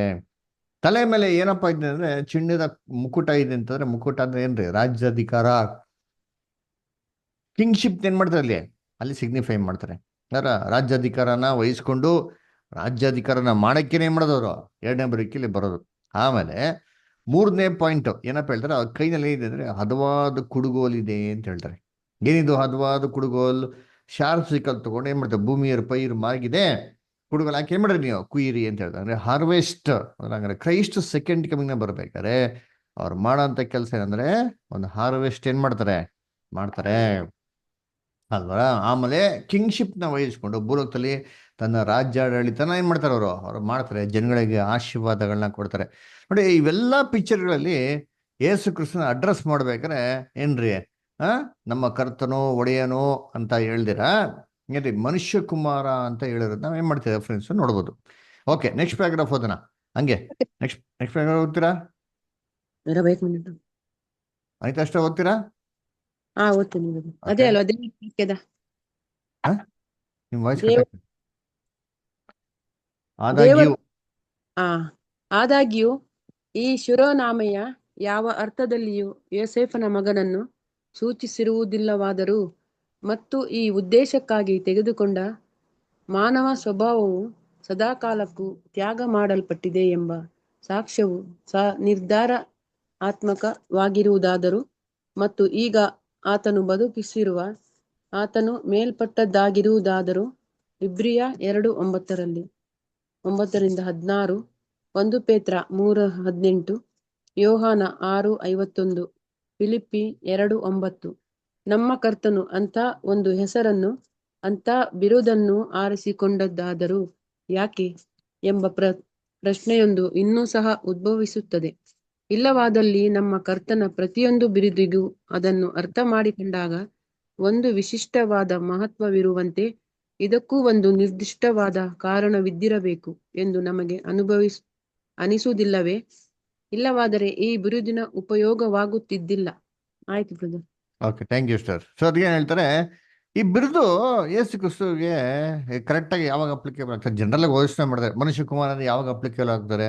ಜನರಲ್ ಆಗಿ ಕಾಮನ್ ಸೆನ್ಸ್ ನಮ್ಗೆ ಏನು ಹೇಳ್ತಾರೆ, ಭೂಲೋಕದಲ್ಲಿ ಯೇಸು ಕ್ರಿಸ್ತು ಮಾಂಸ ಬರ್ತಿರ್ಬೇಕು, ಮನುಷ್ಯ ಕುಮಾರ ಆಗಿರ್ಬೇಕು ಅಂತ ನಮ್ಗೆ ಜನರಲ್ ಥಾಟ್ ಬರ್ತದೆ. ಆದರೆ ವಾಕ್ಯ ಇಷ್ಟೊಂದು ಓದ್ಬೇಕಾರೆ ಮಹಿಮೇಲಿರೋಂಥ ಕರ್ತನಿಗೆ ಮನುಷ್ಯ ಕುಮಾರ ಅಂತ ಹೇಳ್ತಾರಲ್ಲ, ಮತ್ತೆ ಯಾಕೆ ಮತ್ತಂದ್ರೆ ಇದು ಏನ ಸೂಚನೆ ಮಾಡ್ತಾರೆ, ಇದು ಅರ್ಥ ಏನು ಅಂತಂದ್ಬಿಟ್ಟು ಏನ್ರಿ ನಾವು ನೋಡೋಣ ಅಂತ ಹೇಳ್ತಾರೆ. ಯಾಕಪ್ಪ ಅಂದ್ರೆ ನೋಡಿ, ಈ ತರ ವಾಕ್ಯಕ್ಕೂ ನಮ್ಮ ಆಲೋಚನೆಗೆ ವ್ಯತ್ಯಾಸ ಇರ್ಬೇಕಾದ್ರೆ ನಾವು ಮಾಡ್ಬೇಕಂತ ಒಂದೇ ಕೆಲಸ ಏನಪ್ಪಾ ಅಂದ್ರೆ, ಇದಕ್ಕೆ ಉತ್ತರಕ್ಕೆ ಎಲ್ಗೋಗ್ಬೇಕು ಅಂದ್ರೆ ಬೈಬಲ್ಗೆ ಮಾಡಕ್ ನಾವು ಓದ್ಬೇಕು.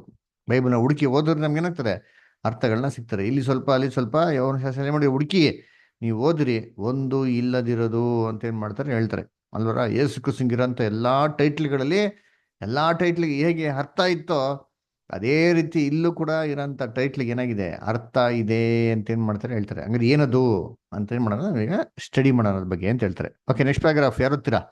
ನಿರ್ಮಲಾ ಸಿಸ್ಟರ್ ಓದ್ತೀರಾ? ಓದ್ತೀನಿ ಬ್ರದರ್. Okay, good. ಈ ಬಿರುದಿನ ಉಪಯೋಗಕ್ಕೆ ಬಹಳ ಮುಖ್ಯವಾದ ಕಾರಣವೊಂದುಂಟು. ಇದು ಸ್ವಲ್ಪ ಹೆಚ್ಚಿನ ಗೌರವವುಳ್ಳದ್ದು. ಯಾಕೆಂದರೆ ಆತನ ಮಹಾವಿಜಯದ, ಆತನ ನಿಷ್ಠಾವಂತ ಪರಲೋಕದ ತಂದೆಯ ಎಲ್ಲಾ ವ್ಯವಸ್ಥೆಗಳಿಗೆ ಮರಣ ಪರ್ಯಂತರದ, ಅಂದರೆ ಶಿಲುಬೆಯ ಮರಣದವರೆವಿಗೂ ಆತನು ತೋರಿದ ಧೀನತೆಯಿಂದ ಒಡಗೂಡಿದ ವಿಧೇಯತೆ, ಇವುಗಳ ಸ್ಥಿರವಾದ ನೆನಪಿಸುವಿಕೆಯನ್ನು ಇದು ಉಂಟು ಮಾಡುವುದಾಗಿದೆ. ಇದರ ಕಾರಣ ಆತನು ಪ್ರಸ್ತುತವಾದ ಮಹಿಮೆ, ವೈಭವ, ಸ್ಥಾನಮಾನ ಮತ್ತು ಶಕ್ತಿಗೆ ತಕ್ಕ ಎಲ್ಲಾ ಬಿರುದಾವಳಿಗಳನ್ನು, ದೈವಿಕ ಸ್ವಭಾವವನ್ನು ಹೊಂದಿಕೊಂಡಿದ್ದಾನೆ. ಈ ಬಿರುದಿನಿಂದ ಮನುಷ್ಯ ಕುಮಾರನು ದೇವದೂತರುಗಳು ಮಾನವರು ಇಬ್ಬರೂ ಸಹ ದೇವರ ಒಬ್ಬನೇ ಪಡೆದಾತನ ದೀನತೆಯ ನೇರವಾದ ಪ್ರತ್ಯಕ್ಷತೆಗೆ ಮತ್ತು ದೈವಿಕ ಆಳ್ವಿಕೆಯಲ್ಲಿ ಅಡಗಿರುವ ತನ್ನನ್ನು ಹೆಚ್ಚಿಸಿಕೊಳ್ಳುವವನು ತಗ್ಗಿಸಲ್ಪಡುವನು ಮತ್ತು ತಗ್ಗಿಸಿಕೊಳ್ಳುವವನು ಹೆಚ್ಚಿಸಲ್ಪಡುವನು ಎಂಬ ತತ್ವದಡಿಗೆ ಒಳಪಟ್ಟವರಾಗಿದ್ದಾರೆ. ಹೀಗಾಗಿ ಈ ಹೆಸರನ್ನು ಉಪಯೋಗಿಸುವ ಪ್ರತಿಯೊಂದು ಸಮಯದಲ್ಲಿಯೂ ಇದು ದೇವರಿಂದ ಬೋಧಿಸಲ್ಪಡುವವರಿಗೆ ಮತ್ತು ಆತನನ್ನು ಗೌರವಿಸಲು ಮನಸ್ಸುಳ್ಳವರಿಗೆ ಹಾಗೂ ಆತನ ದೃಷ್ಟಿಗೆ ಒಳ್ಳೆಯದಾಗಿರುವುದನ್ನೇ ಮಾಡ ಬಯಸುವವರಿಗೆ ಅಮೂಲ್ಯವಾದ ಬೋಧನೆಗಳ ಸರಮಾಲೆಯನ್ನೇ ನೀಡುವುದಾಗಿದೆ. Thank you brother. Thank you star. ನೋಡಿ, ಸೂಪರ್ ಆಗಿ ಹೇಳ್ತಾರೆ. ಏನಕ್ಕಪ್ಪ, ಏನು ಕಾರಣ, what is the reason? Yesu Kristu ತನ್ನ ಭೂಲೋಕದ ಪ್ರಯಾಣ ಮುಗಿಸಿದ್ರಲ್ಲ, ಆ ಮಾಂಸಿಕ ಶರೀರನ ಆದಾಮ್ಗೆ ರ್ಯಾನ್ಸಮ್ ಕೊಟ್ರಲ್ವಾ, ಮೈಮೈ ಶರೀರದಲ್ಲಿ ಇದೆಲ್ಲ ದೈವಿಕ ಸ್ವಭಾವದಲ್ಲಿದ್ದಲ್ಲ, ಅದರ ಹಂಗಿರ್ಬೇಕಾದ್ರೆ ಯಾಕೆ ಆ ಒಂದು ಮನುಷ್ಯ ಅಂತ ಪದವಿನ ರಿಟೈನ್ ಮಾಡಿದ್ದಾರೆ ಅಂತಂದ್ರೆ, ಯೇಸು ಕ್ರಿಸ್ತು ತನ್ಗಿರಂತ ಒಂದು ಶ್ರೇಷ್ಠವಾದಂಥ ಜೀವನನ ದೇವ್ರಿಗೋಸ್ಕರ ಭೂಲೋಕದಲ್ಲಿ ಆತನ ಚಿತ್ತ ನೆರವೇರಿಸಲಿಕ್ಕೋಸ್ಕರ ಫುಲ್ ಸ್ಯಾಕ್ರಿಫೈಸ್ ಮಾಡಕ್ಕೆ ಏನಾಗಿದ್ರು, ಸಿದ್ಧವಾಗಿದ್ರಲ್ವಾ. ಆ ಒಂದು ನೆನಪಿಗಾಗಿ, ಆ ಒಂದು ಮಾಡಿದಂಥ ತ್ಯಾಗದ ಗೌರವಕ್ಕಾಗಿ ಆ ಒಂದು ಬಿರುದನ್ನ ಯಾರಿಗಪ್ಪ ಕೊಟ್ಟಿದ್ದಾರೆ ಅಂತಂದ್ರೆ, ಜೀಸಸ್ ಕ್ರಿಸ್ಟಿಗೆ ಏನ್ ಮಾಡಿದ್ದಾರೆ, ಕೊಟ್ಟಿದ್ದಾರೆ ಅಂತ ಏನ್ ಮಾಡ್ತಾರೆ ಹೇಳ್ತಾರೆ ಅಲ್ವರ. ನೋಡಿ, ಯೋಚನೆ ಮಾಡಿರ್ತೀನಿ, ಕ್ರೈಸ್ಟು ಮಾಡಿದಂಥ ಸ್ಯಾಕ್ರಿಫೈಸ್ ಅಷ್ಟು ಈಸಿ ಅಲ್ಲ ರೀ ಅದರ. ಏನ್ರಿ, ತನ್ನ ಒಂದು ಭೂಲೋಕದ ಫುಲ್ ಜೀವನನೇ ಏನ್ ಮಾಡೋರು ಅವರು ತ್ಯಾಗ ಮಾಡೋರೆ ಅಲ್ವರ. ನಾವೇನಾರೋ ಕೆಲವು ವಿಚಾರಗಳನ್ನ ತ್ಯಾಗ ಮಾಡ್ಬೇಕಂತ ನಾವೇನ್ ಮಾಡ್ತೀವಿ, ನಾವು ಎಷ್ಟೋ ಸಾವಿರ ಏನ್ ಮಾಡ್ತೀವಿ, ಯೋಚನೆ ಮಾಡ್ತೀವಿ ಅದರ. ಯೇಸು ಕ್ರಿಸ್ತು ಏನ್ ಮಾಡಿದ್ರೆ, ತನ್ನ ಜೀವನನೇ ಅದರ ಲೈಫು ಅದನ್ನ ಏನ್ ಮಾಡೋರೆ, ಕೊಟ್ಟವ್ರೆ ಅಲ್ವರ. ಯೇಸು ಕ್ರಿಸ್ತು ಹೇಳ್ತಾರಲ್ಲ, ಇದಕ್ಕಿಂತ ದೊಡ್ಡ ಪ್ರೀತಿ ಯಾವುದೂ ಇಲ್ಲ ಏನ್ರಿ, ಒಬ್ಬ ಮನುಷ್ಯ ಮತ್ತೊಬ್ಬರಿಗೆ ಏನ್ ಕೊಡೋದು, ತನ್ನ ಸ್ನೇಹಿತರಿಗೆ ಅಥವಾ ಮತ್ತೊಬ್ಬರಿಗೆ ತನ್ನ ಪ್ರಾಣ ಕೊಡೋದು, ಅದಕ್ಕಿಂತ ದೊಡ್ಡ ಪ್ರೀತಿನೇ ಇಲ್ಲ ಅಂತ ಏನ್ ಮಾಡ್ತಾರೆ ಹೇಳ್ತಾರೆ. ಅರೆ ನಮಗೆ ನೋಡ್ಬೇಕಾರೆ ಇದು ಕ್ರೈಸ್ಟಲ್ಲಿರೋಂಥ ಗ್ರೇಟೆಸ್ಟ್ ಲವ್ ರೀ. ಅರೆ ನಮಗೆ ಹೇಳ್ಬೇಕಾದ್ರೆ ಕಾಂಟೆಕ್ಸ್ಟ್ ಅಲ್ಲಿ ಏನ್ ಹೇಳ್ತಾರೆ ಅಂತಂದ್ರೆ, ಯಾರು ತನ್ನನ್ನು ತಾನೇ ನಿರಾಕರಿಸಿ ಚಿಲಿವೆ ಎತ್ಕೊಂಡು ಹಿಂದೆ ಬರ್ದಿರೋ ಹೊರತು ಅಂತ ಹೇಳ್ತಾರೆ. ಅಲ್ಲಿ ನೋಡಿ, ನಮ್ಗೆ ಏನ್ ಹೇಳ್ತಾರೆ, ತನ್ನ ತಾನೇ ಏನ್ ಮಾಡ್ಬೇಕಂತೆ, ನಿರಾಕರಿಸ್ಬೇಕು ಅಂತ. ನಮಗೆ ಕೊಟ್ಟಿರೋಂಥ ಏನ್ರಿ sacrifice just small portion of the sacrifice ರೀ, ಜಸ್ಟ್ ಸ್ವಲ್ಪ ತ್ಯಾಗ. ಅದೇ ಆತನ್ ಮಾಡಿರೋಂಥ ತ್ಯಾಗಿದಂತೆ ತನ್ನ ಪ್ರಾಣನೇ ಫುಲ್ ಕಂಪ್ಲೀಟ್ ಆಗಿ ಕೊಟ್ಟರಂತೆ ಅಲ್ವರ. ಅದಕ್ಕೆ ನೋಡ್ಬೇಕು, ಕ್ರೈಸ್ಟ್ ಸ್ಯಾಕ್ರಿಫೈಸ್ಗೂ ನನ್ನ ಸ್ಯಾಕ್ರಿಫೈಸ್ಗೂ ಇರೋಂಥ ವ್ಯತ್ಯಾಸ ಅಲ್ವರ. ಅದಕ್ಕೆ ನೀವು ಚೆನ್ನಾಗಿ ಜ್ಞಾಪನ ಇರ್ಬೋದು, ದೇವದರ್ಶನ ಗುಡಾರದಲ್ಲಿ ಕ್ರೈಸ್ಟ್ ಸ್ಯಾಕ್ರಿಫೈಸು ಚರ್ಚ್ ಸ್ಯಾಕ್ರಿಫೈಸ್ಗೂ ಯಾವ ಥರ ವ್ಯತ್ಯಾಸ ನೋಡ್ಸಿದ್ದಾರೆ ಅಂದರೆ, ಮೊದಲನೇದು ಒಂದು ಹೊರಗಡೆ ಅಂಗಳದಲ್ಲಿ ಏನು ಮಾಡ್ತಿದ್ರು ಅಂತಂದರೆ ಬಲಿ ಕೊಡ್ತಾ ಇದ್ರು. ಅದರ ದೊಡ್ಡ ಬಲಿಪೀಠ ಇರ್ತಾ ಇತ್ತು ಅದರ, ಏನ್ರಿ ತಾಮ್ರದಿಂದ ಮಾಡಲ್ಪಟ್ಟಂಥ ಬಲಿಪೀಠ, ಅದ್ರ ಮೇಲೆ ಹೋರಿ ಎತ್ತುಗಳೇನೇ ಮಾಡೋರು ಅಲ್ಲಿ ಬಲಿ ಕೊಡೋರು ಅದರ. ಹೋರಿ ಎಷ್ಟಪ್ಪ ಆಯ್ತು, ಹೋರಿ ಅಂತಾನೆ ಏನ್ರಿ, ಒಂದು ಲ್ಯಾಂಬ್ ಅಥವಾ ಏನು ರ್ಯಾಮ್ ಅದರ, ಒಂದು ಗೋಟ್ ಅದರ, ಅದು ಏನ್ರಿ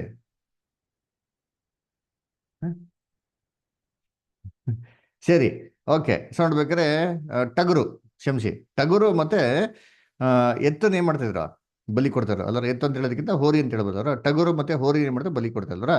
ನೋಡಿ, ಈ ಟಗರು ಅಂದ್ರೆ ಏನ್ರಿ, ಈ ರ್ಯಾಮ್ ಅದರ, ಈ ಮೇಕೆ ಅಂತ ಹೇಳ್ತಾರಲ್ಲ, ಅದ ಕುರಿ ಅಂತ ಹೇಳ್ತಾರಲ್ಲ, ಅದು ಚಿಕ್ಕದಾಗಿದೆ ನೋಡಿದ್ದೀನಿ.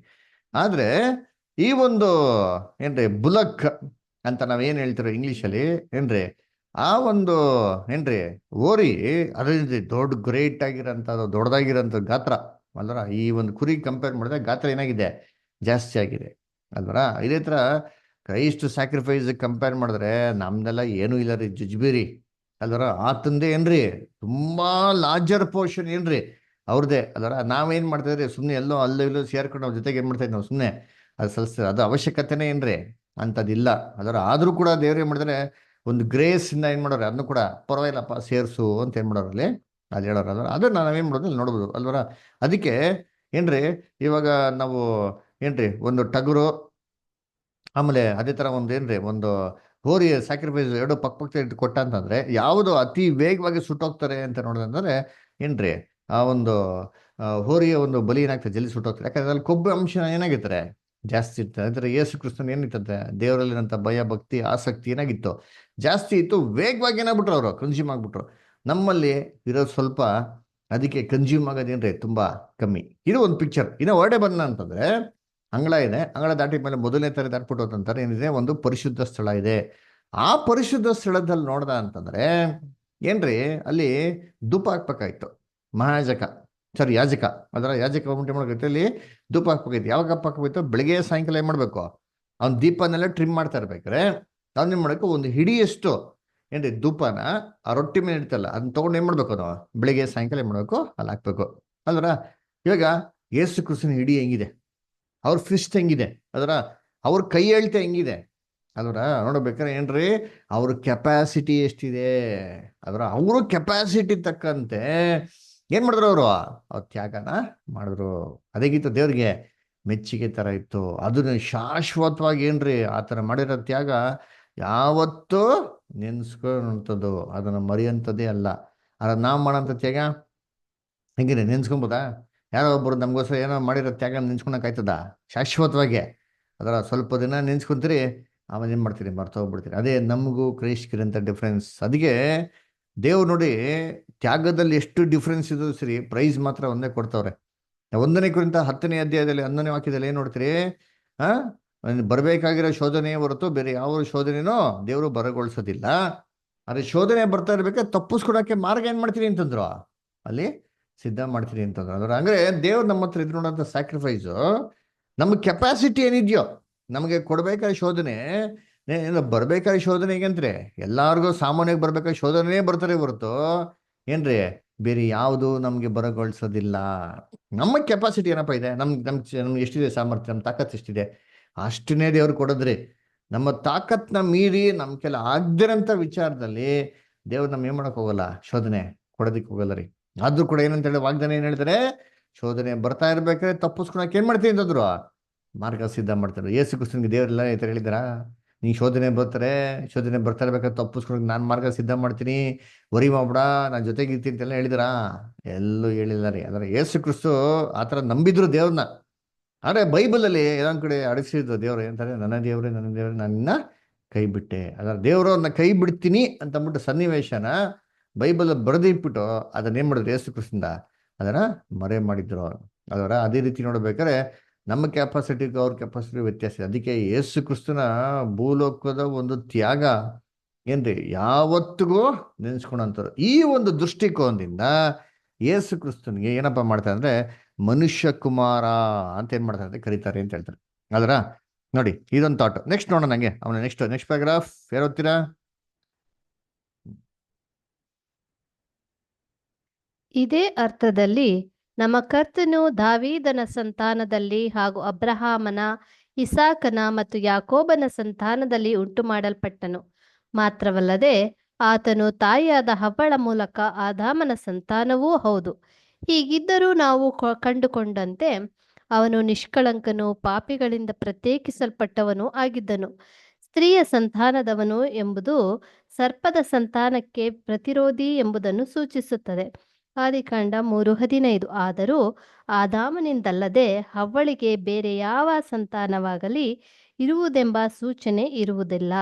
ಇದೇ ಅರ್ಥದಲ್ಲಿ ನಮ್ಮ ಕರ್ತನು ದಾವೀದನ ಸಂತಾನದವನು ಎಂದು ಮಾತನಾಡುವುದು ಸೂಕ್ತವಾಗಿದೆ. ಆತನು ಹವ್ವಳ ಮೂಲಕ ಆದಾಮನ ಸಂತಾನದವನು ಎಂದು ಹೇಳುವುದು ಅದರಷ್ಟೇ ಸಮರ್ಪಕವಾಗಿದೆ. ಇದುವೇ ಮನುಷ್ಯ ಕುಮಾರನು ಎಂಬ ಬಿರುದಿಗೆ ಹಿನ್ನೆಲೆಯಾಗಿದೆ ಎಂದು ನಾವು ನಂಬುತ್ತೇವೆ. Okay, thank you. ಸೊ ಅದಕ್ಕೆ ನೋಡ್ಬೇಕಾದ್ರೆ ಏನಪ್ಪ ಇನ್ನೊಂದು ರೀಸನ್ ಏನಪ್ಪಾ ಅಂತಂದ್ರೆ, ನಾವು ಕಳೆದ ನೋಡಿದಲ್ಲ, ದಾವೀದನ ಕುಮಾರನು ದಾವೀದನ ಏನಾಗಿದೆ ಅಂತಿರೋ ಇವ್ರು ಒಡೆನಾಗಿದ್ದಾನೆ ಅಂತ ಬಿಟ್ಟಿದಾರ. ಸೊ ಆ ಟೈಟ್ಲ್ ಹೆಂಗೆ ಯೇಸು ಕ್ರಿಸ್ತನಿಗೆ ಅನ್ವಯಿಸ್ತು?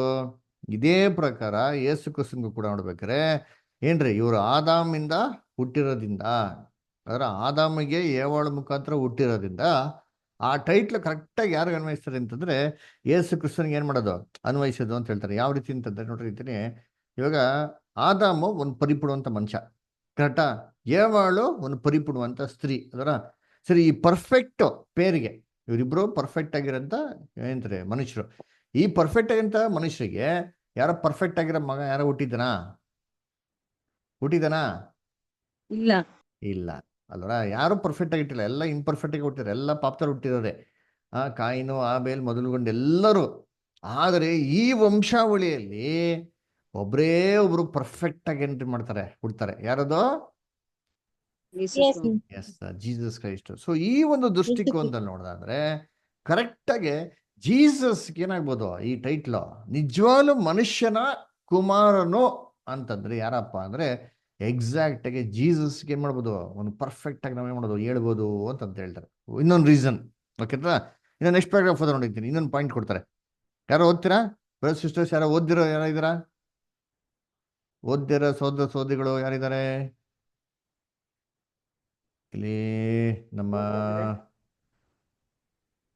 ಹೇಳಿ, Ravi brother, Mohan brother, Shweta sister,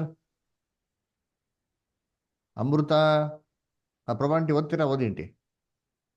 ಓದ್ತೀನಿ. ಜನಾಂಗಗಳ ತಂದೆಯಾದ ಮತ್ತು ಅದರ ಜೀವದಾಯಕನೆಂದು ನಿಯುಕ್ತಿಗೊಂಡ ಆದಾಮನು ತನ್ನ ಅವಿಧೇಯತೆಯ ಕಾರಣ ತನ್ನ ಸಂತಾನದವರಿಗೆ ದೀರ್ಘಾಯುಷ್ಯವನ್ನು ಕೊಡುವುದರಲ್ಲಿ ವಿಫಲನಾದನು. ಪರಂತು ಮೆಸ್ಸಿಯನು ತನ್ನನ್ನು ಆದಾಮನ ಸಂತಾನದಲ್ಲಿ ಗುರುತಿಸಿಕೊಂಡ ಸಮಯದಲ್ಲಿ ನಿರೀಕ್ಷಿಸುತ್ತಿದ್ದ ದೇವರ ವಾಗ್ದಾನವು ಆದಾಮನ ಮತ್ತು ಆತನ ಇಡೀ ಸಂತಾನದವರನ್ನು ಬಿಡುಗಡೆ ಮಾಡುವುದಾಗಿದೆ. ಆದಾಮನು ಎಲ್ಲಕ್ಕೂ ಮೇಲಾಗಿ ಮನುಷ್ಯನಾಗಿದ್ದನು. ಹೀಗಾಗಿ ಆತನು ಮಾನವ ಜನಾಂಗದ ಶಿರಸ್ಸಾಗಿದ್ದನು ಮತ್ತು ಆತನಲ್ಲಿಯೇ ಈ ಭೂಲೋಕದ ಮತ್ತು ಅದರ ಸಾಮ್ರಾಜ್ಯಗಳ ಎಲ್ಲಾ ಬಿರುದುಗಳು ಮನೆ ಮಾಡಿದ್ದವು. ಆದಾಮನ ಬಗ್ಗೆ ಈ ಪ್ರವಾದನೆಯ ನುಡಿಗಳನ್ನು ಗಮನಿಸಿರಿ. ಮನುಷ್ಯನು ಎಷ್ಟು ಮಾತ್ರದವನು, ಅವನನ್ನು ನೀನು ಯಾಕೆ ನೆನೆಸಬೇಕು? ಮಾನವನು ಎಷ್ಟರವನು, ಅವನಲ್ಲಿ ಯಾಕೆ ಲಕ್ಷ್ಯವಿಡಬೇಕು? ಅವನನ್ನು ದೇವದೂತರಿಂದ ಸ್ವಲ್ಪವೇ ಕಡಿಮೆಯಾಗಿ ಮಾಡಿದೆಯಲ್ಲ. ಪ್ರಭಾವವನ್ನು ಮಾನವನು ಅವರಿಗೆ ಕಿರೀಟವಾಗಿ ಇಟ್ಟಿ, ನೀನು ಸೃಷ್ಟಿದ ಎಲ್ಲಾ ವಸ್ತುಗಳ ಮೇಲೆ ಪ್ರಭುತ್ವವನ್ನು ಅವನಿಗೆ ಅನುಗ್ರಹಿಸಿದೆ.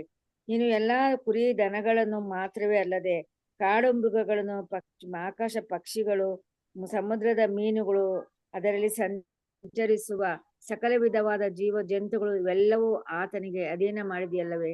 ಕೀರ್ತನೆ 8:4-8. Thank you aunty. ಸೊ ಅದಕ್ಕೆ ನೋಡ್ಬೇಕಾದ್ರೆ ಇಲ್ಲಿ ಆದಾಮು ಇಡೀ ಮನುಕುಲಕ್ಕೆ ಏನಾಗಿದ್ದಂತೆ, ಅವನು ಒಡೆಯನಾಗಿದ್ದ. ಈ ವಾಸ್ ಎಂಡ್ ಆಫ್ ದ ಏನ್ರಿ ಎಂಟೈರ್ ರೇಸ್ ಅಲ್ವರ. ನೋಡ್ಬೇಕ್ರೆ ಆದಾಮು ಏನ್ರಿ ಎಲ್ಲಾ ಮನುಷ್ಯರಿಗೆ ಪ್ರಮುಖನು, ನಮ್ಮೆಲ್ಲರಿಗೂ ತಂದೆ ಅಂತ ಏನ್ ಮಾಡ್ಬೋದು ಹೇಳ್ಬೋದು ಅಲ್ವರ. ಆದಾಮಿಗೆ ಏನ್ ಪವರ್ ಕೊಟ್ಟಿತ್ತು ದೇವರು? ಕೀರ್ತನೆ ಹೇಳ್ತಾರಲ್ಲ ಅಲ್ವರ. ಆದಿಕಾಂಡದಲ್ಲಿ ಕೂಡ ಏನ್ ಮಾಡ್ತಾರೆ, 1:26-28 ಹೇಳ್ತಾರೆ ಅಲ್ವರ. ಮನುಷ್ಯನು ಎಷ್ಟು ಮಾತ್ರದವನು, ಅವನನ್ನು ಏನ್ ಲೆಕ್ಕಿಸ್ಬೇಕು ಅದರ. ತಾನು ಸೃಷ್ಟಿ ಮಾಡಿರೋಂಥ ಕೈ ಕೆಲಸಗಳ ಮೇಲೆ ದೊರೆತನ ಮಾಡಕ್ಕೆ ಏನ್ ಮಾಡಿದ್ಯಾ? ಅವನಿಗೆ ಕಿರೀಟ, ಘನತೆ, ಮಾನ, ಪ್ರಭಾವನ ಏನ್ ಮಾಡಿದ್ಯಾ ನೀನು? ಕಿರೀಟವಾಗಿ ಏನ್ ಮಾಡಿದ್ಯಾ? ಇಟ್ಟಿದ್ಯಾ ಅಂತ ಹೇಳ್ತಾರಲ್ರ. ತಾನು ಸೃಷ್ಟಿ ಮಾಡಿರೋಂಥ ಎಲ್ಲಾ ಜೀವ ಜಂತು, ಎಲ್ಲಾ ಕಾಡು ಮೃಗಗಳು, ಅದರ ಎಲ್ಲಾ ಪ್ರಾಣಿ ಪಕ್ಷಿಗಳ ಮೇಲೆ ಅಧಿಕಾರ ಏನ್ ಮಾಡಿದ್ರು ದೇವರು? ಆ ಪರ್ಫೆಕ್ಟ್ ಹ್ಯೂಮನ್ ಬೀಯಿಂಗ್ ಆದಂತ ಆಡಮ್ಗೆ ಏನ್ ಮಾಡಿದ್ರು? ಕೊಟ್ಟಿದ್ರು. ಇದೇ ರೈಟ್ಸ್ ಕರೆಕ್ಟಾಗಿ ನೋಡ್ಬೇಕ್ರೆ ಏನ್ರಿ ಜೀಸಸ್ಗೆ ಎಷ್ಟು ಕರೆಕ್ಟ್ ಆಗಿತ್ತು ಅಂತ ನಾವೇನ್ ಮಾಡ್ತೀವಿ ನೋಡ್ತೀರಿ ಅದರ. ಹೇಗೆ ಡೆಮಾನ್ಸ್ಟ್ರೇಟ್ ಮಾಡಿದ್ರು ಯೇಸು ಕ್ರಿಸ್ತನಿಗೆ ಪವರ್ಗಳಿತ್ತು ಅಂತ ನೋಡ್ಬೇಕಾದ್ರೆ, ಆದಾಮ್ಗೆ ಅಂತಂದ್ರು ಭೂಮಿನ ಏನ್ ಮಾಡು ನೀನು? ದೊರೆತನ ಮಾಡು, ಭೂಮಿನ ವಶಪಡಿಸ್ಕೋ ಅದರ. ಎಲ್ಲಾ ಕಾಡು ಪ್ರಾಣಿಗಳು, ಆಕಾಶದ ಪಕ್ಷಿಗಳು, ಜಲರಾಶಿಗಳು, ಇದ್ರ ಮೇಲೆ ಮಾಡಿ ನೀನು ದೊರೆತನ ಮಾಡು ಅಂತ ಹೇಳ್ತಾರೆ ಅಲ್ವರ. ಸೊ ಅದೇ ಪ್ರಕಾರ ಕ್ರೈಸ್ಟ್ ತನ್ನ ಜೀವನದಲ್ಲಿ ಹೆಂಗ್ ಗೊತ್ತಾ ಮಾಡಿದ್ರೆ ನಾವು ಬ್ಯೂಟಿಫುಲ್ ಡೆಮಾನ್ಸ್ಟ್ರೇಟ್ ಮಾಡಿ ನೋಡ್ಸ್ಕೊಂಡು ಅಂತೀವಿ. ಎಲ್ಲಿ ಅಂತಂದ್ರೆ ಏನ್ರಿ, ಶಿಷ್ಯನುಗಳು ಮೀನ್ ಹಿಡಿತಾ ಇರ್ತಾರೆ, ಮೀನೇ ಸಿಕ್ಕಲ್ಲ ಅಲ್ವರ. ಆವಾಗ ಯೇಸು ಕ್ರಿಸ್ತು ಆ ದೋಣಿಯಲ್ಲಿ ಬಂದ್ ಹೇಳ್ತಾರೆ, ನೀವು ಬಲಭಾಗಕ್ಕೆ ಏನ್ ಮಾಡಕ್ಕೆ ಬಲೆಗಳನ್ನ ಹಾಕಿ ಮೀನ್ ಸಿಗ್ತಾರೆ ಅಂತ ಹೇಳ್ತಾರೆ. ಅಯ್ಯೋ ಸ್ವಾಮಿ, ಬೆಳಗ್ಗೆ ಹಿಡಿದಿದ್ದೀರಿ, ನಮ್ಗೇನು ಸಿಕ್ಕೇ ಇಲ್ಲ, ನಮ್ಗೆ ಅನುಭವ ಇಲ್ವಾ ಅಂತ ಹೇಳ್ಬೇಕಾರೆ, ಸರಿ ನೀವು ಹೇಳ್ತಾ ಇದ್ದೀರಾ ಅಂತ ಏನ್ ಮಾಡ್ತೀನಿ ನಾನು ಹಾಕ್ತೀನಿ ಅಂತ ಹೇಳ್ತಾರೆ. ಹಾಕಿದ ತಕ್ಷಣ ರಾಶಿ ಮೀನ್ ಬಂತು ಅಂತ ಹೇಳ್ತಾರೆ. ಹೆಂಗೆ ರಾಶಿ ಮೀನ್ ಸಡನ್ ಆಗಿ ಬಂದ್ಬಿಡಕ್ ಸಾಧ್ಯ? ಆ ಮೀನ್ಗಾರಿಗೆ ಅನುಭವ ಇಲ್ದಿರಂಥದ್ದು ಯೇಸು ಕ್ರಿಸ್ತು ಬಂದು ನಿಂತ ತಕ್ಷಣ ಮೀನ್ಗಳು ಹೆಂಗ್ ಬಂತು ಅಂದ್ರೆ, ಯೇಸು ಕ್ರಿಸ್ತು ಭೂಲೋಕಕ್ಕೆ ರಾಜ ರೀ ಅಲ್ವರ. ರಾಜ, ಮನುಷ್ಯ ಕುಮಾರನು, ಪರ್ಫೆಕ್ಟ್ ಹ್ಯೂಮನ್ ಬೀಯಿಂಗ್ ರೀ. ಇವಾಗ ಆದಾಮ ಈಡೇನ್ ತೋಟದಲ್ಲಿ ಇರ್ಬೇಕಾದ್ರೆ ಪ್ರಾಣಿಗಳು ಹೆಂಗಿತ್ತು ಅವ್ನ ನೋಡ್ಕೊಂಡು ಎದುರ್ಕೊಂಡು ನೋಡ್ತಾ ಇರ್ತಾನೆ? ಇಲ್ಲ ರೀ. ಬೈಬಲ್ ಏನ್ ನೋಡ್ತೀರಿ, ಆದಿಕಾಂಡ 2:5 ಎಲ್ಲಾ ಪ್ರಾಣಿಗಳನ್ನ ಆದಾಮ ಹತ್ರ ಬರ ಮಾಡಿದ್ರು ಅಂತ. ಏನ್ ಬರ ಮಾಡಿದ್ರು ಅಂತ ಅರ್ಥ? ಆದಾಮ ಹತ್ರ ಅಟ್ರಾಕ್ಟ್ ಆಗತ್ರ ಏನ್ ಮಾಡ್ತಾರೆ ದೇವರು ಮಾಡಿರ್ತಾರೆ. ಆದಾಮ ನೋಡಿದ ತಕ್ಷಣ ಎಲ್ಲಾ ಪ್ರಾಣಿಗಳು ಬರಬೇಕು ಅಂತ ರೀತಿಯಲ್ಲಿ ಏನ್ ಮಾಡ್ತಾರೆ, ಅದನ್ನ ಸಿಚುವೇಶನ್ ಕ್ರಿಯೇಟ್ ಮಾಡಿರ್ತಾರೆ ಅದರ. ಆದಾಮ ನೋಡ್ಬಿಟ್ಟು ಅಟ್ರಾಕ್ಟ್ ಆಗ್ಬೇಕಾದ್ರೆ ರಾಜ ನೋಡ್ಬಿಟ್ಟು ಏನ್ಬೇಕಲ್ಲ ಪ್ರಜೆಗಳು ಅಟ್ರಾಕ್ಟ್ ಆಗತ್ತರ ಮಾಡಿರ್ತಾರೆ ಅದರ. ಆದಾಮನೆಲ್ಲ ಫೀಲ್ ಮಾಡಿತಾನೆ, ಅದನ್ನ ಏನ್ ಮಾಡಿತಾನೆ, ಕ್ಲೀನಾಗಿ ಎಕ್ಸ್ಪೀರಿಯನ್ಸ್ ಮಾಡಿತಾನೆ. ಅಂದ್ರೆ ಎಲ್ಲಾ ಪ್ರಾಣಿಗಳು ಈ ರೀತಿ ಯಾರಿಗೆ ವಿಧೇಯನಾಗಿರ್ತಾರೆ? ಆದಾಮಿಗೆ ಏನಾಗಿರ್ತಾರೆ? ವಿಧೇಯನಾಗಿರ್ತಾರೆ. ಅಂದ್ರೆ ಎಷ್ಟೋ ಸಾವಿರಾರು ವರ್ಷದ ನಂತರ ಏನೇ ಕರೆಕ್ಟ್ ಆಗಿರೋಂಥ ಪರ್ಫೆಕ್ಟ್ ಮ್ಯಾನ್, ಆದಾಮ್ಗೆ ಈಕ್ವಲ್ ಆಗಿರುತ್ತೆ ಇನ್ನೊಬ್ಬ ಮನುಷ್ಯ 4,000 ವರ್ಷದ ನಂತರ ಅವರು ಬಂದು ದಡದತ್ರ ನಿಂತ್ಕೊತಾರೆ ಅಂತಂದ್ರೆ ಏನಾಗಿರ್ಬೇಕು? ಜೀವರಾಶಿಗಳಿಗೆಲ್ಲ ಒಂದು ಅಟ್ರಾಕ್ಷನ್ ಏನಾಗಿರ್ಬೇಕು? ಅದೇ ನೋಡ್ಬೇಕಾದ್ರೆ ಏನ್ ಮಾಡುತ್ತೆ, ಕರೆಕ್ಟಾಗಿ ಏನ್ ಮಾಡ್ತಾರೆ, ಮೀನುಗಳೆಲ್ಲ ಯೇಸು ಕ್ರಿಸ್ತನಿಗೆ ಅಟ್ರಾಕ್ಟ್ ಆಗ್ಬೇಕಾದ್ರೆ ಅಷ್ಟೊಂದು ಜಲರಾಶಿ ಏನಾಯ್ತು ಸಿಕ್ತು ಅಂತ ನೋಡ್ತೀರಿ ಅದರ. ಇದು ಮೊದಲನೇದು. ಎರಡನೇ ಸತಿ ನೋಡ್ಬೇಕಾದ್ರೆ ಏನಪ್ಪ ನೋಡ್ತೀರಿ, ಯೇಸು ಕ್ರಿಸ್ತು ಸಮುದ್ರನ ಏನ್ ಮಾಡ್ತಾರೆ, ಹಿಂಗೆ ಕಂಟ್ರೋಲ್ ಮಾಡ್ತಾರೆ. ಹೆಂಗ್ ಕಂಟ್ರೋಲ್ ಮಾಡಿದ್ರೆ? ಯೇಸು ಕ್ರಿಸ್ತು ಮ್ಯಾಜಿಕ್ ಮಾಡಿದ್ರ? ಹೋಲಿ ಸ್ಪಿರಿಟ್ ಯೂಸ್ ಮಾಡಿದ್ರ? ಯೇಸು ಕ್ರಿಸ್ತು ಬಿಟ್ಟು ಹೋಲಿ ಸ್ಪಿರಿಟ್ನ ತನ್ನ ಸ್ವಂತಕ್ಕಾಗಿ ಯಾವತ್ತೂ ಇಬ್ಬಿಸ್ಕೊಂಡೇ ಇಲ್ಲ ರೀ ಅದರ. ಸೊ ಇಲ್ಲಿ ನೋಡ್ಬೇಕ್ರೆ ಈ ಪವರ್ ಯಾರಿಗಪ್ಪ ಇರುವಂತ ಒಂದು ಪರ್ಫೆಕ್ಟ್ ಮ್ಯಾನ್. ಭೂಮಿನ ವಶಪಡಿಸ್ಕೋ, ಭೂಮಿಲೆ ದೊರೆತನ ಮಾಡು. ನಿನ್ಗೇನ್ ಮಾಡಿದೆಯಲ್ಲ, ದೊರೆತನವನ್ನು, ಅದರ ಗೌರವವನ್ನು, ಘನತೆಯನ್ನು ಏನ್ರಿ ಕಿರೀಟವಾಗಿ ಇಟ್ಟಿದ್ದಿ ಅಂತ ಹೇಳ್ತಾರೆ ಅಲ್ವರ. ಸೊ ಇದನ್ನೆಲ್ಲ ದೇವ್ರು ಏನ್ ಮಾಡಿದ್ರು ಅಂದ್ರೆ ಈ ಕಿಂಗ್ಶಿಪ್ ಅಂತ ಹೇಳ್ಬೇಕ್ರೆ ಇವೆಲ್ಲ ಪ್ಯಾಕೇಜ್ ರೀ. ಇವೆಲ್ಲ ಏಸು ಕ್ರಿಸ್ತಂಗೆ ಏನಾಗಿತ್ತು ಬಂದಿತ್ತು. ಅದಕ್ಕೆ ಏಸು ಕ್ರಿಸ್ತ ಸಮುದ್ರ ನಡ್ಕೊಂಡ್ಬರೋರು, ಸಮುದ್ರನೇ ಕಂಟ್ರೋಲ್ ಮಾಡೋರು, ಅದರ ಗಾಳಿಗಳನ್ನೇ ಮಾಡೋರು ಕಂಟ್ರೋಲ್ ಮಾಡೋರು, ಅದರ. ಸೊ ಏಸು ಕ್ರಿಸ್ತನಲ್ಲಿ ಆ ಒಂದು ಪರ್ಫೆಕ್ಟ್ ಹ್ಯೂಮನ್ ನೇಚರ್ ಕ್ವಾಲಿಟೀಸ್ಗಳೇನಾಗಿತ್ತು ಇತ್ತು. ಇದರಿಂದ ನೋಡ್ಬೇಕಾದ್ರೆ ಕೀರ್ತನೆ 8ನೇ ಅಧ್ಯಾಯದ ಪ್ರಕಾರ ಈ ಟೈಟಲ್ ಮನುಷ್ಯ ಕುಮಾರ ಅಂತೇಳಿ ಅಂತ ಬಿರುದು ಕ್ರಿಸ್ತನ್ಗೆ ಆಪ್ಟ್ ಆಗಿ ಏನಾಗ್ತಾರೆ, ಕ್ಲೀನಾಗಿ ಮ್ಯಾಚ್ ಆಗ್ತದೆ ಅಂತ ಹೇಳ್ತಾರೆ. ಓಕೆನಾ. ಸರಿ, ನೆಕ್ಸ್ಟ್ ಪ್ಯಾರಾಗ್ರಾಫ್ ಓದೋಣ. ನೆಕ್ಸ್ಟ್ ಪ್ಯಾರಾಗ್ರಾಫ್ ಯಾರು ಓದ್ತೀರಾ? ಓದ್ದಿರಂತ ಸೋದರಿಗಳು ಯಾರಿದ್ದಾರೆ? ಎಲ್ಲಿ ಶ್ವೇತಾ ಸಿಸ್ಟರ್ ಇದ್ದೀರಾ? ಸುಧಾ ಸಿಸ್ಟರ್,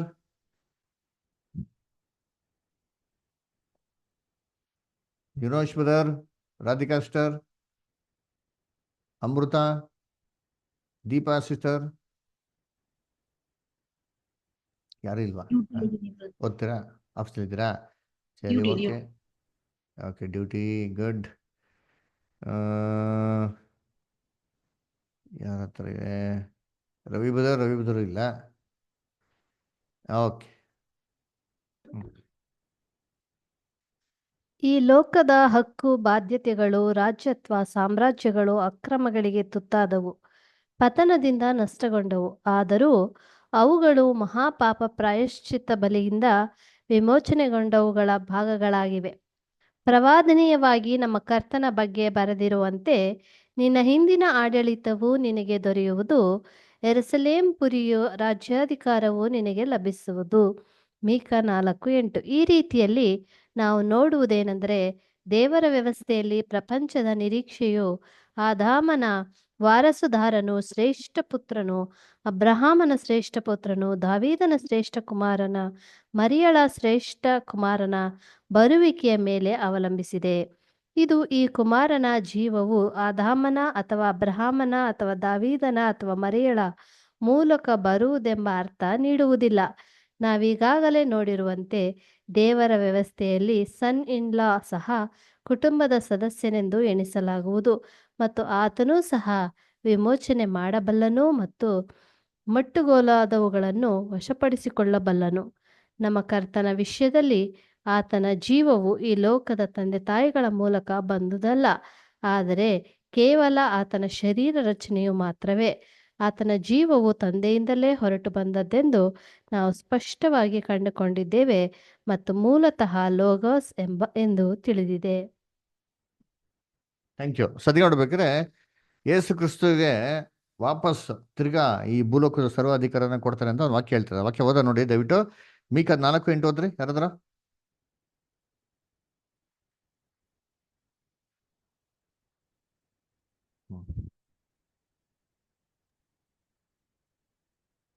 ಹಿಂಡಿಗೆ ರಕ್ಷಕನಾದ ಹೊಡೆಯೇ, ಚಿಯೋನ್ ಯುವತಿಯ ಗುಡ್ಡವೇ, ನಿನ್ನ ಹಿಂದಿನ ಆಡಳಿತವು ನಿನಗೆ ದೊರೆಯುವುದು, ಯೆರೂಸಲೇಮ್ ಪುರಿಯು ರಾಜ್ಯಾಧಿಕಾರವು ನಿನಗೆ ಲಭಿಸುವುದು. ನೋಡ್ರ. ಸೊ ನೋಡ್ಬೇಕಾದ್ರೆ ಇಂದಿನ ರಾಜ್ಯಾಡಳಿತ ಅಂದ್ರೆ ಪೂರ್ವದಲ್ಲಿ ಆದಾಮ ಕೊಟ್ಟಂತ ಒಂದು ಕಿಂಗ್ಶಿಪ್ ತಿರ್ಗಾ ವಾಪಸ್ ಏನ್ ಮಾಡ್ತಾರೆ, ದೇವ್ರು ನಿನಗೆ ಕೊಡ್ತೀನಿ ಅಂತ ಹೇಳಿದ್ರೆ. ಅದಕ್ಕೆ ಎಜಿಕೇಲ್ 21 ಕೂಡ ನೋಡ್ತಿರಲ್ಲ, ದುಷ್ಟನೇ ಭ್ರಷ್ಟನೇ ನಿನ್ನ ಅಂತ್ಯಕಾಲ ಏನಾಯ್ತು ಸಮೀಪಿಸಿತು, ಅದರ ಮುಂಡಾಸವನ್ನು ಕಿತ್ತಾಕೋ, ಅದರ ರಾಜ್ಯದಂಡವನ್ನು ಏನ್ ಮಾಡೋ ನೀನು ಎತ್ತಕೋ ಅಂತ ಹೇಳ್ತಾರೆ. ಅದರ ರಾಜ್ಯದಂಡವನ್ನು ಹಿಡಿಯತಕ್ಕವನು ಬರುವ ತನಕ ಒಂದು ಇದ್ದಂತಿರೋದು, ಅವನಿಗೆ ರಾಜ್ಯವನ್ನು ಏನ್ ಮಾಡ್ತಾರೆ ದೇವರು ಕೊಡ್ತಾರೆ ಅಂತ ಹೇಳ್ತಾರೆ. ಸೊ ಆ ರೀತಿ ಕ್ರಿಸ್ತನ್ಗೆ ಕರೆಕ್ಟ್ ಆಗಿ ಏನ್ ಮಾಡ್ತಾರೆ, ಆ ಟೈಟ್ಲ್ ಕೊಡ್ತಾರೆ. ಯಾಕೆ ಕ್ರಿಸ್ತನ್ಗೆ ಆ ರಾಜ್ಯಾಧಿಕಾರನ ಕೊಡ್ತಾರೆ ಅಂತಂದ್ರೆ, ಆದಾಮಗೆ ಕರೆಕ್ಟ್ ಆಗಿ ಈಕ್ವಲ್ ಆಗಿರೋಂಥ ಮಗ, ಸೂಟೇಬಲ್ ಆಗಿರೋಂಥ ಮಗ, ಪರ್ಫೆಕ್ಟ್ ಮ್ಯಾನ್ ಆಗಿ ಇದ್ದರದ್ದು ಯಾರಪ್ಪ ಅಂದ್ರೆ ಜೀಸಸ್ ಕ್ರೈಸ್ಟ್. ಆದಾಮಿಗೆ ಯಾವ ತರ ರಾಜ್ಯಾಧಿಕಾರ ಕೊಟ್ಟಿದ್ರು, ಇದೇ ತರ ಕ್ರಿಸ್ತನ್ಗೆನೆ ಆ ರಾಜ್ಯಾಧಿಕಾರ ಏನು ಕೊಡೋಕ್ ಸಾಧ್ಯ, ದೇವರು ಕೊಡೋಕ್ ಸಾಧ್ಯ ಅಂತ ನೋಡ್ತಾರೆ. Okay, next paragraph. ಇಲ್ಲಿ ದಿವ್ಯಾ ಸ್ಟರ್ ಓದ್ತೀರಾ? ಇನ್ನೊಂದು ಪ್ಯಾರಾಗ್ರಾಫ್. ಶ್ವೇತಾ ಸ್ಟರ್ ಓದ್ತೀರಾ? ಈ ವಿಚಾರವಾಗಿ ನಾವು ಹೆಚ್ಚಾಗಿ ಪರಿಶೀಲನೆ ಮಾಡುವಾಗ ಮೇಲ್ಕಂಡ ವಿಷಯಗಳ ಹೆಚ್ಚು ಹೆಚ್ಚು ಸಾಕ್ಷಿಗಳು ನಮಗೆ ಕಂಡು ಬರುತ್ತವೆ. ಯಾಕೆಂದರೆ ನಮ್ಮ ಕರ್ತನು ಮನುಷ್ಯ ಕುಮಾರನು ಎಂದು ನಿಶ್ಚಯಪೂರ್ವಕವಾಗಿ ಬಳಸಿದ ಎಲ್ಲಾ ಘಟನೆಗಳನ್ನು ಗ್ರೀಕಿನ ವಿದ್ಯಾರ್ಥಿಗಳು ಚೆನ್ನಾಗಿ ಅರ್ಥಕೊಳ್ಳಬಹುದು. ಯಾಕಂದರೆ ಇವುಗಳ ವ್ಯತ್ಯಾಸಗಳನ್ನು ಆಂಗ್ಲ ಭಾಷಾಂತರದಲ್ಲಿ ಅಷ್ಟಾಗಿ ಕಾಣಲು ಸಾಧ್ಯವಿಲ್ಲ. ಆಂಗ್ಲ ಭಾಷೆಯಲ್ಲಿ ಮೆಚ್ಚಿಕೊಳ್ಳುವಂತೆ ದ ಸನ್, ದ ಮ್ಯಾನ್ ಎಂಬ ಎರಡೂ ಪದಗಳ ಮೇಲೆ ಸ್ವರಭಾರವನ್ನು ಬೇಕಾಗುವುದು. ಈ ಬಿರುದಿಗೆ ನಮ್ಮ ಕರ್ತನ ಹಕ್ಕು ವಿಧಾರಹಿತವಾಗಿದೆ. ಆದಾಮನು ಮಾತ್ರವೇ ಸಮರ್ಪಕನಾಗಿದ್ದನು ಮತ್ತು ಆದಾಮನ ಸಂತಾನದ ಇತರರೆಲ್ಲರೂ ಅವನಂತೆ ಹೊಂದಿದ್ದರು. ಈ ಒಬ್ಬ ಮಗನನ್ನು ಹೊರತುಪಡಿಸಿ ಈತನು ಆದಾಮನ ಸಂತತಿಗೆ ಅಂಟಿಕೊಂಡಿರುವವನು. ಆದಾಮನು ಕಳೆದುಕೊಂಡಿದ್ದೆಲ್ಲವನ್ನು ವಿಮೋಚಿಸಲು ಮತ್ತು ಮಾನವಕುಲವನ್ನು ವಿಮೋಚಿಸುವ ಕಾರ್ಯದಲ್ಲಿ ತೊಡಗಿದ್ದನಾಗಿದ್ದರಿಂದ ಅಲ್ಲದೆ ಆತನು ಆ ಜನಾಂಗವನ್ನು ಶಾಪದಿಂದ ಮತ್ತು ಮರಣ ಶಿಕ್ಷೆಯಿಂದ ವಿಮೋಚಿಸುತ್ತಿದ್ದಾನಾದ ಕಾರಣ ಮನುಷ್ಯಕುಮಾರನು the son of the man ಎಂಬ ಬಿರುದು ನ್ಯಾಯಯುತವಾಗಿ ಆತನಿಗೆ ಬಂತು ಮತ್ತು ವಿವಾದಿತವಾಗಿ ಆತನ ಬಳಿಯಲ್ಲಿ ಅದೇ. Okay, thank you star. ಅದಕ್ಕೆ ನೋಡ್ಬೇಕಾದ್ರೆ ಇನ್ನೊಂದು ರೀಸನ್ ಏನಕ್ಕಪ್ಪ ಯೇಸು ಕ್ರಿಸ್ತನ್ ಕೊಡ್ಬೋದು ಅಂತಂದ್ರೆ, ಮನುಷ್ಯರು ಪಾಪಕ್ಕೆ ಬಿದ್ದೋಗ್ಬಿಡ್ತಾರೆ. ಇವಾಗ ಮನುಷ್ಯನ ವಿಮೋಚನೆ ಮಾಡ್ಬೇಕು ಏನ್ ಬೇಕು? ನಮ್ಮ ಪರ್ಫೆಕ್ಟ್ ಸ್ಯಾಕ್ರಿಫೈಸ್ ಏನ್ ಬೇಕ್ರಿ? ಬೇಕು. ಅದರ ಆ ಪರ್ಫೆಕ್ಟ್ ಸ್ಯಾಕ್ರಿಫೈಸು ಯಾರಿಂದ ಮಾತ್ರ ಸಾಧ್ಯ ಆಯ್ತು ಅಂದ್ರೆ ಪರ್ಫೆಕ್ಟ್ ಹ್ಯೂಮನ್ ಬೀಯಿಂಗ್ ಆಗಿರೋಂಥ ಜೀಸಸ್ ಕ್ರಿಸ್ಟನ ಸ್ಯಾಕ್ರಿಫೈಸ್. ನೋಡ್ಬೇಕಾದ್ರೆ ಇನ್ನೊಂದು ಒಂದು ರೀಸನ್ ಯೇಸು ಕ್ರಿಸ್ತನ್ಗೆ ಯಾಕೆ ಈ ಟೈಟ್ಲ್ ಕೊಡಾಕ್ತಂದ್ರೆ, ಒಬ್ಬ ಪರ್ಫೆಕ್ಟ್ ಮನುಷ್ಯನಾಗಿ ಬಂದು ಎಲ್ಲಾ ಮನುಕುಲನ ವಿಮೋಚನೆ ಮಾಡಿ ಎಲ್ಲರನ್ನೂ ಪರ್ಫೆಕ್ಷನ್ ತರೋದಕ್ಕೆ ಒಂದು ಕೆಪಾಸಿಟಿ ಅದರ ಹೊಂದಿರೋದ್ರಿಂದ ಜೀಸಸ್ ಕ್ರೈಸ್ಟ್ ಏನ್ ಮಾಡ್ತದೆ, ಈ ಮನುಷ್ಯ ಕುಮಾರ ಅಂತ ಕೊಡ್ತಾರೆ ಅಂತ ಹೇಳ್ತಾರೆ. ಇನ್ನೊಂದು ಲಾಸ್ಟ್ ಒಂದು ಪ್ಯಾರಾಗ್ರಾಫ್ ಇದೆ, ಓದೋಣ. ಯಾರು ಓದ್ತೀರಾ? ಓದ್ದಿರೋ ಬ್ರದರ್ಸ್ ಸಿಸ್ಟರ್ಸ್ ಓದ್ತೀರಾ? ಮೊನ್ಬುದು ಓದಿ. ಆತನು ಸಮಸ್ತರಿಗೂ ಅರ್ಪಿಸಿದ ಮಹಾ ಈಡುಬಲಿಯ ಕಾಲದಲ್ಲಿ ಆ ಬಿರುದು ಆತನ ಬಳೆಯಲ್ಲಿತ್ತಲ್ಲದೆ ಅದು ಉಚಿತವಾಗಿ ಸುವಾರ್ಥ ಯುಗದಲ್ಲಿಯೂ ಭವ್ಯವಾದ ಪುನಃಸಂಧಾನದ ಕಾರ್ಯಕ್ಕೆ ಆತನ ಜೊತೆ ಸೇವಕರನ್ನು ಆಯ್ಕೆ ಮಾಡುವ ಕಾಲದಲ್ಲಿಯೂ ಆತನ ಬಳಿಯಲ್ಲಿದೆ. ಇದಕ್ಕೂ ಹೆಚ್ಚಾಗಿ ಈ ಬಿರುದು ನಮ್ಮ ಕರ್ತನ ಬಳಿಯಲ್ಲಿ ಮಿಲಿಯಾಂತರ ಯುಗದ ರಾಜ್ಯದಲ್ಲಿಯೂ ಇರುತ್ತದೆ. ಈಗ ಆತನು ಅತ್ಯುನ್ನತ ಸ್ಥಾನಕ್ಕೆ ಏರಿಸಲ್ಪಟ್ಟು ಬದಲಾಗಿದ್ದಾನೆ. ಮನುಷ್ಯಕುಮಾರನಾಗಿ ಆದಾಮನು ಪುನರ್ವಶದ ಕಾರ್ಯವನ್ನು ಅಂದರೆ ದೇವರು ಸಂಪಾದಿಸಿಕೊಂಡ ಜನರಿಗೆ ವಿಮೋಚನೆಯನ್ನು ಕೈಗೊಳ್ಳುವನು. ಎಫೆಸ 1:14, Ruth 4:1-10. Okay, thank you brother. So ಅದಕ್ಕೆ ನೋಡ್ಬೇಕಾದ್ರೆ ಯೇಸು ಕ್ರಿಸ್ತನ್ಗೆ ಈ ಟೈಟ್ಲ್ ಹೆಂಗೆ ಕೂಡ ಅಪ್ಲೈ ಆಗ್ತಾರೆ ಅಂತಂದ್ರೆ, ಯೇಸು ಕ್ರಿಸ್ತ ಮನುಷ್ಯನ ವಿಮೋಚನೆ ಮಾಡೋದು ಮಾತ್ರ ಅಲ್ಲ, ಇವ್ರು ಎಲ್ಲರದು ಏನ್ ಮಾಡ್ತಾರೆ, ಪರ್ಫೆಕ್ಷನ್ಗೆ ತಿರುಗಿ ಕರ್ಕೊಂಬರೋಕ್ಕೆ ಕೆಪಾಸಿಟಿ ಏನಾಗಿದೆ ಅವ್ರಿಗೆ ಇರೋದ್ರಿಂದ ಕ್ರೈಸ್ಟ್ಗೆ ಏನ್ ಮಾಡ್ತಾರೆ, ಈ ಒಂದು ಟೈಟ್ಲಿಂಗ್ ಕೊಡ್ತಾರೆ ಅಂತ ನಾವೇನ್ ಮಾಡ್ತೀವಿ ಅಲ್ಲಿ ನೋಡ್ತೀರಿ ಅದರ. ಸೊ ಇದೇ ಲಾಸ್ಟ್ ಪ್ಯಾರಾಗ್ರಾಫ್ ಅಲ್ಲಿ ಏನ್ ಮಾಡೋದು, ಅವ್ನು ಹೇಳೋಂಥ ಒಂದು ಸಮ್ಮರಿ ಅದರ. ಸೊ ಈ ರೀತಿ ಇಷ್ಟೊಂದು ರೀಸನ್ಸ್ ಇಂದ ಕ್ರೈಸ್ಟಿಗೆ ಏನ್ ಮಾಡ್ತಾರೆ, ಮನುಷ್ಯ ಕುಮಾರ ಅಂತ ಹೇಳೋದಕ್ಕೆ ಏನಾಗಿದೆ, ಅವ್ರಿಗೆ ಆ ಒಂದು ಗೌರವ ಇದೆ ಅಂತ ಏನ್ ಮಾಡ್ತೀವಿ ನೋಡ್ತೀರಿ. ಓಕೆನಾ? ಸೊ ಇವತ್ತಿನ ಸ್ಟಡಿ ನಾವು ಇಲ್ಲೇ ಎಂಡ್ ಮಾಡೋಣ. ನೆಕ್ಸ್ಟ್ ವೀಕ್ ನಾವೇನ್ ಮಾಡೋಣ ಅಂದಂಗೆ ಕಂಟಿನ್ಯೂ ಮಾಡೋಣ. ಓಕೆನಾ? ಸೊ ಇನ್ನೊಂದು ಯಾರು ಎಕ್ಸಿಟ್ ಆಗ್ಬಿಡಿ, ಒಂದು 5 ನಿಮಿಷ. ದೇವ ಕೃಪೆಯಿಂದ ನಾವು 1ನೇ ತಾರೀಕು ಗದ್ದೆಗೆ ಹೋಗಿ ಬರೋಕ್ಕೆ ನಮ್ಗೆ ಅವಕಾಶ ಕೊಟ್ಟರು. ಸೊ ಅದೊಂದು ಪಬ್ಲಿಕ್ ಮೀಟಿಂಗ್ ಮಾಡಿದ್ರೆ, ಸೊ ಪಬ್ಲಿಕ್ ಮೀಟಿಂಗು ದೇವರ ಆಶೀರ್ವಾದದಿಂದ ಏನಾಯ್ತು, ಅಲ್ಲಿ ಚೆನ್ನಾಗಾಯ್ತು. ದೇವ ಕೃಪೆ ಎಲ್ಲ ದೇವರ ಆಶೀರ್ವಾದ ಚೆನ್ನಾಗಿ ಬಂತು. ಸೊ ಅದ್ರ ಬಗ್ಗೆ ನಿಮ್ಗೆ ಒಂದು 2 ನಿಮಿಷ ಹೇಳೋದನ್ನ ಆಸೆ ಪಡ್ತೀನಿ. ಸೊ ನೋಡ್ಬೇಕಾದ್ರೆ ನಾವು ಆ್ಯಕ್ಚುಲಿ ಗದಗ್ಗೆ ಹೋಗ್ಬೇಕಾದ್ರೆ ಒಬ್ಬರೇ ಹೋಗ್ಬೇಕು ಅಂತಿದ್ದು. ಆಮೇಲೆ ನಮ್ಮ ನಿರೋಶ್ ಪದ ಕೂಡ ಜೊತೆ ಬರ್ತೀನಿ ಅಂತ ಹೇಳ್ಬೇಕಾರೆ ದೇವ ಕೃಪೆಯಿಂದ ನಿರೋಶ್ ಪದನ್ ಕೂಡ ಜೊತೆಗೆ ಕೊಡೋಂಥ ಅವಕಾಶ ದೇವ್ರು ನಮ್ಗೆ ಏನು ಮಾಡೋದು ಒದಗಿಸ್ಕೊಟ್ರು. ಸೊ ಆ ರೀತಿ ನಾವು ಆ್ಯಕ್ಚುಲಿ ಪ್ಲ್ಯಾನ್ ಮಾಡಿದ್ದು ಬರೀ ಪರ್ಟಿಕ್ಯುಲರ್ ಒಂದೇ ಒಂದು ಚರ್ಚಿಗೆ ಹೇಳ್ಕೊಡ್ಬೇಕು ಅಂತ. ಸ್ಕ್ರೀನ್ ಕಾಣಿಸ್ತಿತ್ತು ಎಲ್ಲರಿಗೂ? ಕಾಣ್ತಾ ಇದೆ ಬ್ರದರ್, ಚಿಕ್ಕದಾಗಿ ಚಿಕ್ಕದಾಗ ಕಾಣಿಸ್ತೈತಾ ಇವಾಗ ಕೂಡ? ಕಾಣಲ್ಲ, ಸುಮ್ಮನೆ ಚಿತ್ರ ಏನೋ ಕಾಣುತ್ತೆ, ಅರ್ಥ ಆಗಲ್ಲ. ಓಕೆ, ಒಂದು ನಿಮಿಷ ರೀ. ಓಕೆ, ಅಪ್ಲಿಕೇಶನ್ ವಿಂಡೋ ಇವಾಗ ಹಂಗೆ ಇದೆಯಾ? ಕಾಣಿಸ್ತಾ ಇದೆ ಬ್ರದರ್. ಕಾಣಿಸ್ತಾ ಇದೆ. ಗುಡ್. ಓಕೆ, ಸರಿ. ಬಿಗ್ ಮಾಡಿ, ದೊಡ್ಡದು ಮಾಡಿ. ದೊಡ್ಡ ಫುಲ್ ದೊಡ್ಡ ಮಾಡ್ಬಿಟ್ಟು ಇದಕ್ಕೆ ದೊಡ್ಡ ನಾನು ಮಾಡೋಕ್ಕಾಗಲ್ಲ. ಸಾಕು. ಸರಿ, ಓಕೆ. ಇಲ್ಲಿ ನೋಡ್ಬೇಕಾದ್ರೆ ಇಲ್ಲಿ ಆಕ್ಚುಲಿ ನಾವು ಮೀಟಿಂಗ್ ಆರ್ಗನೈಸ್ ಮಾಡಿದ್ರಿ. ನಾವು ಆಕ್ಚುಲಿ ಪ್ಯಾಂಪ್ಲೆಟ್ ಪ್ರಿಂಟ್ ಮಾಡೋ ಅಂತ ಐಡಿಯಾ ಇರಲಿಲ್ಲ. ಹೌದಾ ಡಿಮನ್ ಲೆಫ್ಟ್ ಹೇಳ್ತೀನಲ್ಲ, ಸ್ವಲ್ಪ ಫುಲ್ Pastor? ಪೂರ್ತಿ ಕೇಳ್ಬಿಡಿ, ಆಮೇಲೆ ಲಾಸ್ಟಲ್ಲಿ ಬಂದ್ಬಿಟ್ಟು ಹೇಳ್ತೀನಿ. ಸರಿ, ನೋಡ್ಬೇಕಾದ್ರೆ ಆ್ಯಕ್ಚುಲಿ ನಾವು ಪ್ಯಾಂಪರ್ಸ್ ಪ್ರಿಂಟ್ ಮಾಡೋಂಥ ಐಡಿಯಾ ಇರಲಿಲ್ಲ, ನೋಟಿಸ್ ಎಲ್ಲ ಕೊಡಬೇಕು ಅಂತ. ಕೆಲವು ಜನಕ್ಕೆ ಮಾತ್ರ ಹೇಳ್ಬೇಕು ಅಂತಿದ್ರಿ. ಆಮೇಲೆ ನಾವು ಬರ್ತೀನಿ ಅಂತ ಹೇಳ್ಬೇಕಾದ್ರೆ ಬ್ರಸ್ಗಳು ಏನು ಮಾಡಿದ್ರು ಅಂದರೆ ಅಲ್ಲಿರೋರು, ಸರಿ ಬರೋದು ನೀವು ಬರೋದ್ರಿಂದ ಒಂದು ಪ್ಯಾಂಪರ್ಸ್ ಏನು ಮಾಡಿ ನೀವು ಕೊಡಿ, ಎಲ್ಲ ನೋಟಿಸ್ಗಳು ಕೊಡ್ತೀವಿ, ಎಲ್ಲ ಚರ್ಚ್ಗಳಿಗೆ ಇನ್ಫಾರ್ಮ್ ಮಾಡ್ತೀರಿ ಅಂದ್ಬಿಟ್ಟು ಏನು ಮಾಡಿದ್ರು, ಅಲ್ಲಿರೋ ಬ್ರಸ್ಗಳು ಎಲ್ಲ ಚರ್ಚ್ಗಳಿಗೆ ಅವರೇ ಇನ್ಫಾರ್ಮ್ ಮಾಡಿ ಅನೇಕ ಜನಗಳಿಗೆ ಕಳ್ಸೋದಕ್ಕೆ ಪ್ಲಾನ್ ಮಾಡಿದ್ರು. ಆ ಗಾಡ್ಸ್ ಗ್ರೇಸಲ್ಲಿ ನಾವು ಎದುರು ನೋಡಿದ್ದು ಏನಪ್ಪ ಅಂದರೆ ಒಂದು ಹೆಚ್ಚು ಕಮ್ಮಿ 150 ಜನ ಬರ್ತಾರೆ ಅಂತ ನಾವೇನು ಮಾಡಿದ್ರಿ, ನಾವು ಎದುರು ನೋಡಿದ್ರಿ. ಆದರೆ 150 ಜನ ಏನಾಗಿಲ್ಲ, ಬರ್ದಿಲ್ಲ, ಕೇವಲ ಒಂದು 40 ಜನ ಏನು ಮಾಡಿದ್ರು ಅಲ್ಲಿ ಬಂದರು. ನಾವು ಎದುರು ನೋಡೋದಕ್ಕಿಂತ ಅರ್ಧಕ್ಕರ್ಧ ಕಮ್ಮಿನೇ. ಆದರೂ ಆಸಕ್ತಿಯಿಂದ ಏನು ಮಾಡಿದ್ರು, ಕೇಳಿದ್ರು. ಮೊದಲನೇ ಸೆಷನ್ ನೋಡ್ಬೇಕಾದ್ರೆ ನಾವು ಮೊದಲು ಕಳಸತಿಗೆ ವೈಗಾಡ್ ಪರ್ಮಿಟ್ ಸಿವಿಲ್ ಅಂತ ಏನು ಮಾಡಿದ್ವಿ ನಾವು ತೊಗೊಂಡ್ರಿ. ಆ ವೈಗಾಡ್ ಪರ್ಮಿಟ್ ಸಿವಿಲ್ ತೊಗೊಬೇಕಾದ್ರೆ ಅನೇಕ ಪ್ರಶ್ನೆಗಳನ್ನ ಹಾಕಿದ್ರಿ.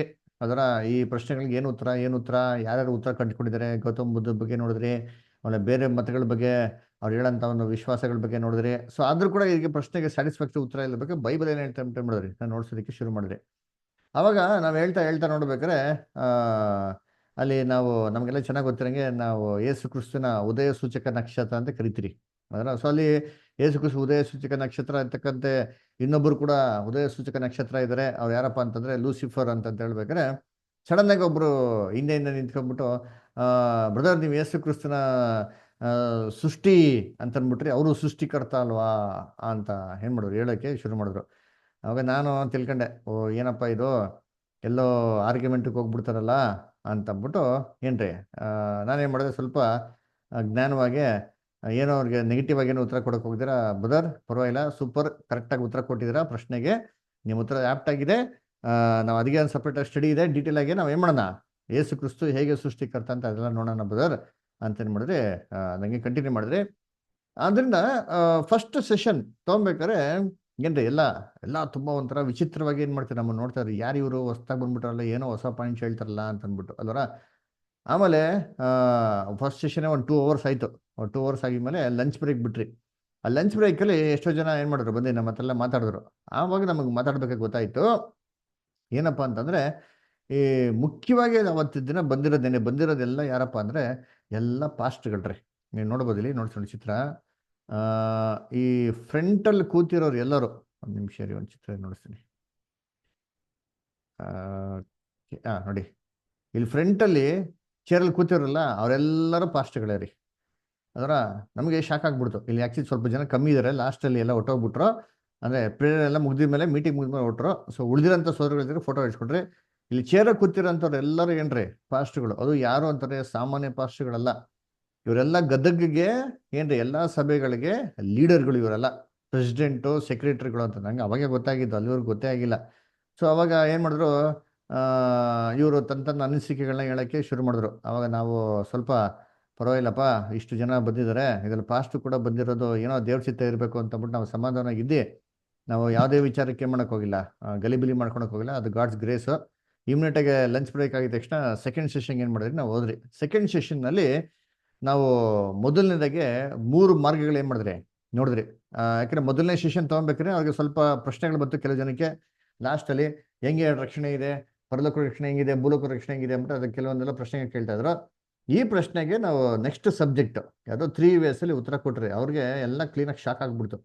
ಏನಪ್ಪ ನಾ ಬರೀ 2 ಮಾರ್ಗಗಳು ಬರೀ ಓದಿರಿ, 3ನೇ ಮಾರ್ಗ ಬರೀ ಆಯ್ತಾ ಅಂತಂದ್ಬಿಟ್ಟು. ಆಮೇಲೆ ಕ್ರಿಸ್ತನ ಶಿಷ್ಯರಾಗಬೇಕು ಅಂದರೆ ಏನಪ್ಪ ಕಂಡೀಷನ್ಸ್ ಅಂತೆಲ್ಲ ಏನು ಮಾಡಬೇಕು, ಇದನ್ನೆಲ್ಲ ಹೇಳಿದಕ್ಕೆ ಅವ್ರಿಗೆ ತುಂಬ ಆಶ್ಚರ್ಯ ಆಗ್ಬಿಡ್ತು. ಈ ಥರ ಲೈಫಲ್ಲಿ ನಾವು ಏನು ಮಾಡಿಲ್ಲ, ವಾಕ್ಯನ ಕೇಳಿಲ್ಲ ಅಂತಂದ್ಬಿಟ್ಟು. ಇದಾಗಿದ್ದ ನಂತರ 3ನೇ ಸಬ್ಜೆಕ್ಟ್ ನಾವು ತೊಗೊಂಡಿದ್ದೇನಪ್ಪ ಅಂದರೆ ಸ್ತ್ರೀಯ ಸಂತತಿ. ಸ್ತ್ರೀಯ ಸಂತತಿ ತೊಗೊಬೇಕಾದ್ರೆ ಅವ್ರಿಗೆಲ್ಲ ಬರೀ ಪ್ರಶ್ನೆಗಳು ಹಾಕಿರೋದ್ರಿ. 1.5 hour ತೊಗೊಂಡ್ರೆ ಬರೀ ಪ್ರಶ್ನೆಗಳು ಹಾಕಿ ಕ್ಯೂರಿಯಾಸಿಟಿ ಕ್ರಿಯೇಟ್ ಮಾಡಿ ಮಾಡಿ ಮಾಡಿ ಮಾಡಿ ಈ ಪ್ರಶ್ನೆಗೆ ಏನು ಉತ್ತರ ಇರ್ಬೋದು ಅಂತ ಏನು ಮಾಡಿದ್ರಿ, ಕೊನೆಯವರೆಗೂ ಹೇಳಲೇ ಇಲ್ಲ.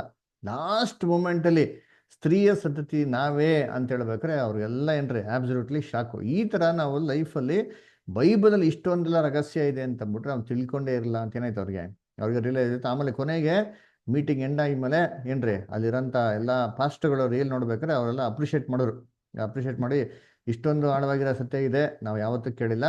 ದಯವಿಟ್ಟು ಇನ್ನು ಮುಂದಕ್ಕೆ ಇದನ್ನು ಇನ್ನೂ ಚೆನ್ನಾಗಿ ಮಾಡಬೇಕು, ನಾವು ಇನ್ನೂ ಒಂದು ದೊಡ್ಡ ಮೀಟಿಂಗ್ ಮಾಡ್ತೀರಿ, ನಾವೆಲ್ಲರನ್ನೂ ಕರಿತೀರಿ. ನಮಗೆ ಗುರುತು ಪರಿಚಯ ಇರೋಂಥ ಎಲ್ಲರನ್ನೂ ನಾವೇನು ಮಾಡ್ತೀವಿ ಕರಿತೀರಿ. ದಯವಿಟ್ಟು ನೀವೇನು ಮಾಡಬೇಕು, ಅದಕ್ಕೆ ಬಂದು ಮೀಟಿಂಗ್ನ ನೀವು ನಡ್ಸ್ಕೊಡ್ಬೇಕು ಅಂತೆಲ್ಲ ಹೇಳಿದ್ರು. ಆವಾಗ ನಾವು ಅದಕ್ಕೆ ಆಪ್ಷನ್ ಅವ್ರಿಗೆ ಬಿಟ್ಬಿಟ್ರಿ.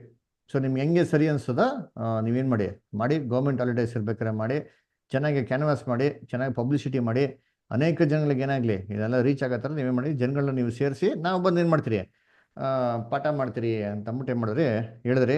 ಸೊ ನೋಡಬೇಕು ಇನ್ನು ಮುಂದಕ್ಕೆ ದೇವ್ರ ಚಿತ್ತ ಹೆಂಗಾಗ್ತದೋ, ಆ ದೇವ್ರ ಚಿತ್ರ ಪ್ರಕಾರ ಆ ಥರ ಆಯಿತು ಅಂತಂದರೆ ಗದಗಲ್ಲಿ ಅನೇಕ ಜನಗಳಿಗೆ ಸತ್ಯ ಹೋಗೋದಕ್ಕೆ ಏನಾಗ್ಬೋದು, ಅಲ್ಲಿ ಅನುಕೂಲ ಆಗ್ಬೋದು. ಅದರಿಂದ ತುಂಬ ಜನಕ್ಕೆ ಏನಾಗ್ಬೋದು, ಅಲ್ಲಿ ಪ್ರಯೋಜನ ಆಗ್ಬೋದು. ಸೊ ದಯವಿಟ್ಟು ಅದರಲ್ಲಿ ಈ ವಿಚಾರಗಳನ್ನ ನಿಮ್ಮ ಪ್ರಾರ್ಥನೆಗಳಲ್ಲಿ ನೆನೆಸ್ಕೊಳ್ಳಿ. ಯಾಕಂದರೆ ದೇವರು ನಮ್ಮನ್ನ ಇಷ್ಟು ದೂರ ಕರ್ಕೊಂಡು ಹೋಗಿದ್ದಾರೆ ಅಂದರೆ ಏನೋ ವಿನಾಕಾರಣ ನಮ್ಮನ್ನ ಸುಮ್ಮನೆ ಹಂಗೆ ವ್ಯರ್ಥವಾಗಿ ಹೋಗೋದಕ್ಕೆ ಸಾಧ್ಯ ಇಲ್ಲ. ಅದರ ದೇವ್ರು ಏನೋ ಒಂದು ಕಾರಣಕ್ಕೆ ಹೋಗಿರ್ತಾರೆ. ಕಳೆದ ಸತಿಕ್ಕಿಂತ ಈ ಸತಿ ನಾವು ಎದುರು ನೋಡಿದ್ದು ವ್ಯತ್ಯಾಸವಾಗಿತ್ತು. ಆದರೆ ದೇವರು ಇದ್ದಲ್ಲಿ ಏನೇನು ಮಾಡಿದ್ದಾರೆ, ಏನೋ ಒಂದು ಪ್ಲ್ಯಾನ್ ಅಂತ ಇಟ್ಟಿರ್ತಾರೆ, ಇದರಲ್ಲಿ ಬ್ಯೂಟಿಫುಲ್ ಆಗಿ ರಿಸಲ್ಟ್ ತರ್ತಾರೆ ಅಂತ ನಾವು ಎದುರು ನೋಡ್ತೀರಿ. ಅದನ್ನು ದಯವಿಟ್ಟು ನಿಮ್ಮ ಪ್ರಾರ್ಥನೆ ಏನು ಮಾಡಿ ನೀವು ನೆನೆಸ್ಕೊಳ್ಳಿ. ದೇವರು ಕೃಪೆ ಕೊಟ್ಟು ದಯ ಕೊಟ್ಟು ನಡೆಸಲಿ ಅಂತ, ಚೆನ್ನಾಗಾಗಲಿ ಅಂತಂದ್ಬಿಟ್ಟು. ಮುಖ್ಯವಾಗಿ ಅಲ್ಲಿ ನೋಡ್ಬೇಕಾದ್ರೆ ಅಲ್ಲಿ ಅವ್ರಿಗೆಲ್ಲ ಕೆಲವೊಂದು ಬೋಧನೆಗಳಲ್ಲಿ ತುಂಬ ಸ್ಟ್ರಿಕ್ಟ್ ಆಗಿದ್ದಾರೆ, ತುಂಬ ಕಟ್ನಿಟ್ಟು, ಆಮೇಲೆ ತುಂಬ ಸ್ಟ್ರಾಂಗ್ ಆಗಿ ಏನಾಗಿದ್ದಾರೆ ಅದನ್ನೆಲ್ಲ ವಿಚಾರಗಳನ್ನೆಲ್ಲ ಬರುವಂಥ ದಿನಗಳಲ್ಲಿ ನಾವು ಸರಿಯಾದ ರೀತಿಯೊಳಗೆ ಹೇಳ್ಕೊಡೋಕ್ಕೆ ಅವರು ಸಮಾಧಾನವಾಗಿ ಕೇಳುವಂತೆ ಅವ್ರಿಗೆ ಮನಸ್ಸು ಕೊಡಲಿ ಅಂತ ನೀವೇನು ಮಾಡಿ ಪ್ರಾರ್ಥನೆ ನೆನೆಸ್ಕೊಳ್ಳಿ.